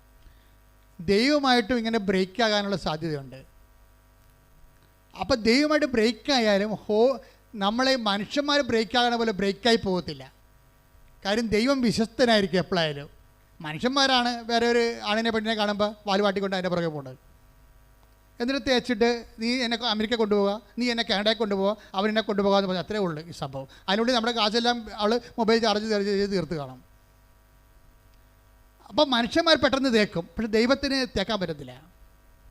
പക്ഷെ ദൈവം എങ്ങനെയാണെന്നറിയാവോ? നീ ദൈവത്തിന് ബ്രേക്ക് ചെയ്താലും ദൈവം നിന്നെ ബ്രേക്ക് ചെയ്യത്തില്ല. അത് ഏറ്റവും കൂടുതൽ അറിയാവുന്ന ആർക്കാണെന്ന് അറിയാവോ? ദാവീദിനാണ്. ദാവീദ് അഭ്യാസം മൊത്തം കാണിച്ചായിരുന്നു. നിങ്ങൾക്കറിയാമല്ലോ, ദാവീദിൻ്റെ കഥ അറിയാമല്ലോ. പക്ഷെ ദാവീദ് പറയും, എൻ്റെ കയ്യിൽ നിന്ന് അബദ്ധം സംഭവിച്ചതാണ്, പക്ഷേ ഉടമ്പടി പ്രകാരം ഞാൻ നിൻ്റെ മുമ്പിലായിരുന്നു, നീ നിൻ്റെ മുമ്പിൽ നിന്ന് എന്നെ സങ്കീർത്തനം 51:11 അങ്ങയുടെ സന്നിധിയിൽ നിന്ന് എന്നെ തള്ളിക്കളയരുതേ, അങ്ങയുടെ പരിശുദ്ധാത്മാവിനെ എന്നിൽ നിന്ന് എടുത്തു കളയരുതേ. അതായത് സന്നിധിയിൽ നിന്ന് തള്ളിക്കളയണതും പരിശുദ്ധാത്മാവിനെ എടുത്തു കളയണതും ദാവീദിന് ഒരു വിഷയമാണ്. ഒരിക്കൽ നൽകിയ പരിശുദ്ധാത്മാവിനെ റിട്ടേൺ ചെയ്താൽ അതിൻ്റെ അർത്ഥം ദൈവത്തിൻ്റെ സന്നിധിയിൽ നിന്ന് നീ പുറത്തു പോയെന്ന് എൻ്റെ അർത്ഥം. ജെറമിയ 14:21 എടുത്ത് ശ്രദ്ധിക്കട്ടെ. ഹല്ലേലൂയ, ഹല്ലേലൂയ, ഹല്ലേലൂയ, ഹല്ലേലൂയ, ഹല്ലേലൂയ, ഹല്ലേലൂയ. യേശുവേ നന്ദി. ഹല്ലേലൂയ, ഹല്ലേലൂയ. ജെറമിയ 14:21 അങ്ങയുടെ നാമത്തെ പ്രതി ഞങ്ങളെ നിരാകരിക്കരുതേ, അങ്ങയുടെ മഹത്വത്തിന്റെ സിംഹാസനത്തെ അവമാനിക്കരുതേ, ഞങ്ങളുമായുള്ള അങ്ങയുടെ ഉടമ്പടി അനുസ്മരിക്കണമേ, അത് ലംഘിക്കരുതേ. Praise the Lord. ദൈവത്തോട് പറയണാണ്. എന്താണ് ജെറമ്യ 21:14 എന്താ പറയണത്? 14:21 എന്താണ്? അങ്ങയുമായിട്ടുള്ള ഉടമ്പടി അങ്ങ് ലംഘിക്കരുതേ. എന്ന് വെച്ചാൽ ലംഘിക്കാനുള്ള സാഹചര്യം ചിലത് മനുഷ്യന്മാർക്കുണ്ടായി പോകും. പക്ഷേ അപ്പോഴും ഈ സങ്കീർത്തകന് ജെറമ്യായ്ക്ക് ഭയങ്കര പ്രതീക്ഷയാണ്. എന്താണ്? ദൈവത്തിൻ്റെ ഭാഗത്ത് എൻ്റെ ഉടമ്പടി ഇപ്പോഴും വാല്യൂ ആണ്. ആ ഒരു ബോധം നമുക്കുണ്ടാകണം. അല്ല നിങ്ങൾ വീണു പോയെന്ന് പറഞ്ഞുകൊണ്ട് ദൈവം വീണു പോയെന്ന് ചിന്തിക്കരുത്. നിങ്ങൾ എഴുന്നേറ്റ് വരണം. ശ്രദ്ധിക്കട്ടെ. നെഞ്ചത്ത് വെച്ചുകൊണ്ട് രോഗസൗഖ്യ പ്രാർത്ഥനയിലേക്ക് നമ്മൾ പ്രവേശിക്കുകയാണ്. പകുതിയോളം പ്രാർത്ഥന നമ്മൾ കയറിയപ്പോൾ തന്നെ ഈശോ അഭിഷേകവും ദർശനവും നൽകിയായിരുന്നു. ആ സമയത്ത് അനേകം പേരെ കർത്താവ് സ്പർശിച്ചിട്ടുണ്ട്. ഇപ്പോൾ അവസാനമായി ആശീർവാദത്തിൻ്റെ സമയത്ത് വീണ്ടും നമ്മൾ രോഗസൗഖ്യ പ്രാർത്ഥനയിലേക്ക് പ്രവേശിക്കുകയാണ്. നന്നായി ഓൺലൈനിലുള്ളവരും പ്രത്യേകം ഈ സമയത്ത് ജാഗ്രതയോടെ നിൽക്കുക, സൂക്ഷിച്ചുകൊണ്ട് നിൽക്കുക, ദൈവസ്നേഹത്തോടെ നിൽക്കുക. എൻ്റെ ഉടമ്പടിയിൽ നിന്ന് എന്നെ തള്ളിക്കളയെന്ന് പ്രാർത്ഥിക്കുക, ഞങ്ങളുടെ ദുരുസന്നിധിയിൽ നിന്ന് എന്നെ തള്ളിക്കളയില്ലെന്ന് പ്രാർത്ഥിക്കുക, എന്നോട് കണ്ണ കാണിക്കണമെന്ന് പ്രാർത്ഥിക്കുക. കർത്താവേ, എൻ്റെ വിശുദ്ധമായ തിരുമുറുവാർന്ന വലത് കരം, ആണിപ്പഴുതാറുന്ന അത്ഭുത കരം, കർത്താവേ, ഇവിടെ തീർത്ഥാടനത്തിൽ ഓൺലൈനിലും പ്രാർത്ഥിക്കുന്ന അവരെപ്പോഴും പ്രാർത്ഥിക്കുമ്പോഴും കർത്താവേ, ഈ നിന്റെ ആണിപ്പഴുതാറുന്ന അത്ഭുത കരം അവിടെ ശിരസിൽ വെക്കണ പ്രാർത്ഥിക്കുന്ന കർത്താവേ, അവിടെ സ്വന്തം ബന്ധങ്ങൾ കർത്താവിൻ്റെ രക്തം നിറയട്ടെ, അവിടെ മാംസപേശികളിലെ കർത്താവിൻ്റെ രക്തം നിറയട്ടെ, അവിടെ രക്തഞരമ്പുകളിലെ കർത്താവിൻ്റെ രക്തം നിറയട്ടെ. കർത്താവേ, അവരുടെ കരള്, കിഡ്നി, ആസ്മ രോഗങ്ങൾ, കരൾ രോഗങ്ങൾ, ശ്വാസകോശ രോഗങ്ങൾ, ബ്രെയിൻ്റെ ക്യാൻസർ, ബ്രെയിൻ്റെ ട്യൂമർ, PCOD രോഗങ്ങൾ, കർത്താവേ, എല്ലാ രോഗങ്ങളും, കരൾ രോഗങ്ങൾ, കർത്താവ് പാങ്ക്രിയാസ് രോഗങ്ങൾ കർത്താവേ, നടുവലിൻ്റെ വേദനകൾ കർത്താവേ, അങ്ങേറ്റെടുക്കണം പ്രാർത്ഥിക്കുന്നു. വെള്ള നിറമുള്ള പാണ്ട് രോഗങ്ങൾ കർത്താവേ, തിരുവത്തത് കഴുകണമേ കർത്താവേ. അസ്ഥി ക്ഷയിക്കുന്ന അസുഖങ്ങൾ കർത്താവേ, എല്ലാ തരത്തിലുള്ള മുഴകൾ വരുന്ന രോഗങ്ങൾ കർത്താവെ സ്പർശിക്കണമേ കർത്താവേ. തൈറോയ്ഡ് രോഗങ്ങൾ, ടോൺസിൽ രോഗങ്ങൾ സ്പർശിക്കണേ കർത്താവേ. കണ്ണിന് കാഴ്ച മങ്ങുന്നവർ, ചെവിക്ക് കേൾവി മങ്ങുന്നവരെ സ്പർശിക്കണേ കർത്താവ്. ദൈവത്തിൻ്റെ കരുണ സ്പർശിക്കട്ടെ. ഉച്ച മുതൽ ഉള്ളംകാല് വരെ കർത്താവിൻ്റെ രക്തം പടരട്ടെ. അടിപ്പടര പോലെ, വൈദ്യാഘാതം പോലെ ദൈവിക ശക്തിയാൽ യേശുവിന്റെ നാമത്തിൽ സൗഖ്യം പ്രാപിക്കട്ടെ.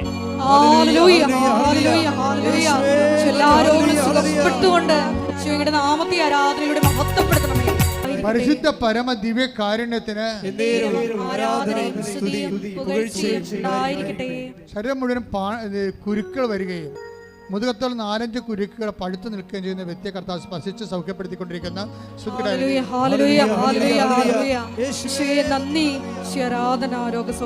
ഇടത് കിഡ്നി ഡാമേജ് ആണ്, വലത് കിഡ്നി ഇങ്ങനെ പഴുത്തു നിൽക്കുന്ന അവസ്ഥയാണ്. കർത്താവ് വ്യക്തിയെ സ്പർശിച്ചുകൊണ്ടിരിക്കുന്ന ശ്രുതിക്കട്ടെ. ഹല്ലേലൂയ.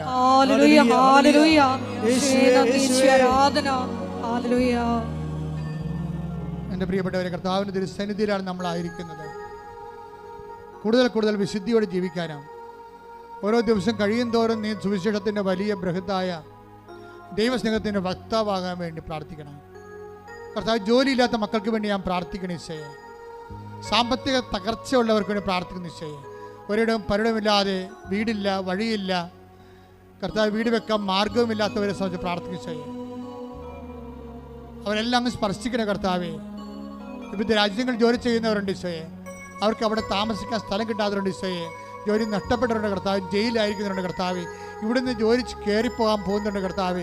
നീറ്റിൻ്റെ പരീക്ഷ എഴുതിയ മക്കളുണ്ട് ഈശോയെ, മറ്റ് ആനുവൽ എക്സാം എഴുതിയ മക്കളുടെ കർത്താവ്, റിസൾട്ട് പ്രതീക്ഷിക്കുന്നുണ്ട് കർത്താവ്.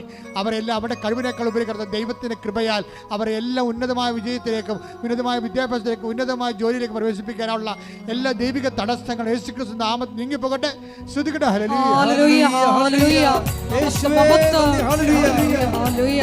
ചില ജീവിതത്തിൽ തടസ്സങ്ങൾ നീങ്ങിപ്പോയിക്കൊണ്ട്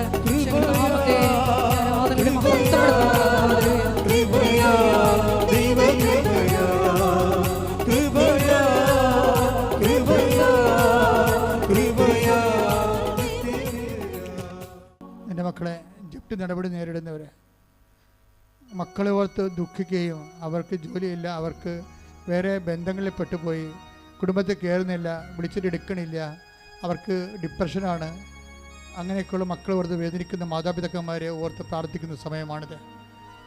അതുപോലെ ലഹരി പദാർത്ഥങ്ങൾ അടിപ്പെട്ടു പോയ ഭർത്താക്കന്മാരുണ്ട്, അപ്പന്മാരുണ്ട്, അവരെല്ലാം ഓർത്ത് പ്രാർത്ഥിക്കുന്ന സമയമാണിത്. അടഞ്ഞുപോയ കെട്ടിടങ്ങൾ, വാടക പോയിട്ട് പണം കൊടുത്തിട്ട് തിരികെ കിട്ടാത്തവർ, വാടക കൊടുത്ത് കെട്ടിടങ്ങൾ ഒഴിപ്പിക്കാൻ പറ്റാതിരിക്കുന്നവർ, വീടുകൾ കെട്ടിയിട്ടിട്ട് അത് വിൽക്കാൻ പറ്റാതിരിക്കുന്നവർ, വാടക കൊടുക്കാൻ പറ്റാതിരിക്കുന്നവർ, തർക്കപ്പുരയിടങ്ങൾ എല്ലാം സമർപ്പിച്ച് പ്രാർത്ഥിക്കുന്നു. രേഖകൾ, സർട്ടിഫിക്കറ്റുകൾ കിട്ടാത്തവർ, കളഞ്ഞു പോയവർ ഇപ്പോൾ സമർപ്പിച്ച് പ്രാർത്ഥിക്കുന്നു. മക്കൾ ഇല്ലാത്തവർ, 7 വർഷമായിട്ട് മക്കളില്ലാത്തവർ ഈശോ നേരിട്ട് കാണിക്കുന്നുണ്ട് ഇപ്പോഴേ. പക്ഷെ ഭർത്താവിന് അസ്ഥിക്ക് അകൽച്ചയാണ്. അത് സുഖപ്പെടുത്തിക്കൊണ്ട് അവർക്ക് കുഞ്ഞിനെ കൊടുക്കും, അവർക്കൊന്ന് സാക്ഷ്യം പറയാൻ കഴിയും.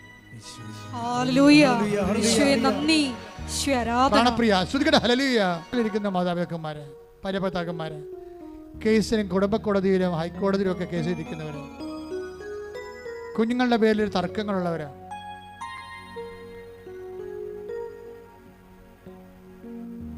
അതുപോലെ തന്നെ വിവിധങ്ങളായ മറ്റ് അവിശ്വസ്തത കാരണം കുടുംബത്തിൽ അവിശ്വസ്തത, ചിലപ്പോൾ വേറെ പെണ്ണുങ്ങളുടെ ബന്ധം, ചില പുരുഷന്മാരുടെ ബന്ധം, അതിൻ്റെ പേരിൽ കുടുംബത്തിൽ സെപ്പറേഷൻ വന്നു പോയിട്ടുള്ളവർ, അനീതി അനുഭവിക്കുന്നവർ, അവർക്ക് ദൈവം മാത്രമേ ഉള്ളൂ. ശരിക്കും പറഞ്ഞു മനഃപൂർവ്വമുള്ള കരുതിക്കൂട്ടിയുള്ള അവിശ്വസ്തത, അതായത് അക്രമങ്ങളാണ് ശരിക്കും. വയലൻസ് എന്ന് പറയണതാണ് ശരിക്കും. ഒരു ജീവിത പങ്കാളി, ഭർത്താവോ ഭാര്യയോ വേറെ ഒരു ജീവിത പങ്കാളിയുമായിട്ട് ബന്ധപ്പെടുകയും അവരുമായിട്ട് ബന്ധം ഉണ്ടാകുകയും സ്വന്തം ജീവിത പങ്കാളിയെ അമർച്ച ചെയ്യുകയും ചെയ്യുമ്പോൾ അത് കോടതിയിൽ നിന്നും അപ്പുറത്തുള്ളൊരു വയലൻസാണത്. ദൈവത്തിൻ്റെ തിരുസന്നിധിയിൽ തീരാത്ത വയലൻസാണ്. അങ്ങനെയുള്ള ഇരകൾ അതിൽ നിന്ന് എത്രയും വേഗം രക്ഷപ്പെടാൻ വേണ്ടി ഇടിമുഴക്കാൻ പോലെ സ്തുതിക്കട്ടെ. ഹല്ലേലൂയ, ഹല്ലേലൂയ, ഹല്ലേലൂയ. യേശുവേ ആരാധന. മൗനമായി പ്രാർത്ഥിക്കട്ടെ. സമാപന ആശീർവാദമാണ്. ഒരിക്കൽ കൂടി മരിയൻ ഉടമ്പടിയിൽ സമർപ്പിച്ചിരിക്കുന്ന എല്ലാ വിഷയങ്ങളും, നമ്മുടെ ജീവിതത്തിൽ ഇപ്പം നൊമ്പരപ്പെടുത്തുന്ന വിഷയങ്ങളും ദൈവമാതാവിൻ്റെ മധ്യസ്ഥയിൽ ദിവ്യകാരുണ്യ സന്നിധിയിൽ സമർപ്പിച്ച് നമുക്കൊരു നിമിഷം പ്രാർത്ഥിക്കാം. പരിശുദ്ധ പരമമാ ദിവ്യകാരുണ്യമേ, എന്നും അങ്ങേയ്ക്ക്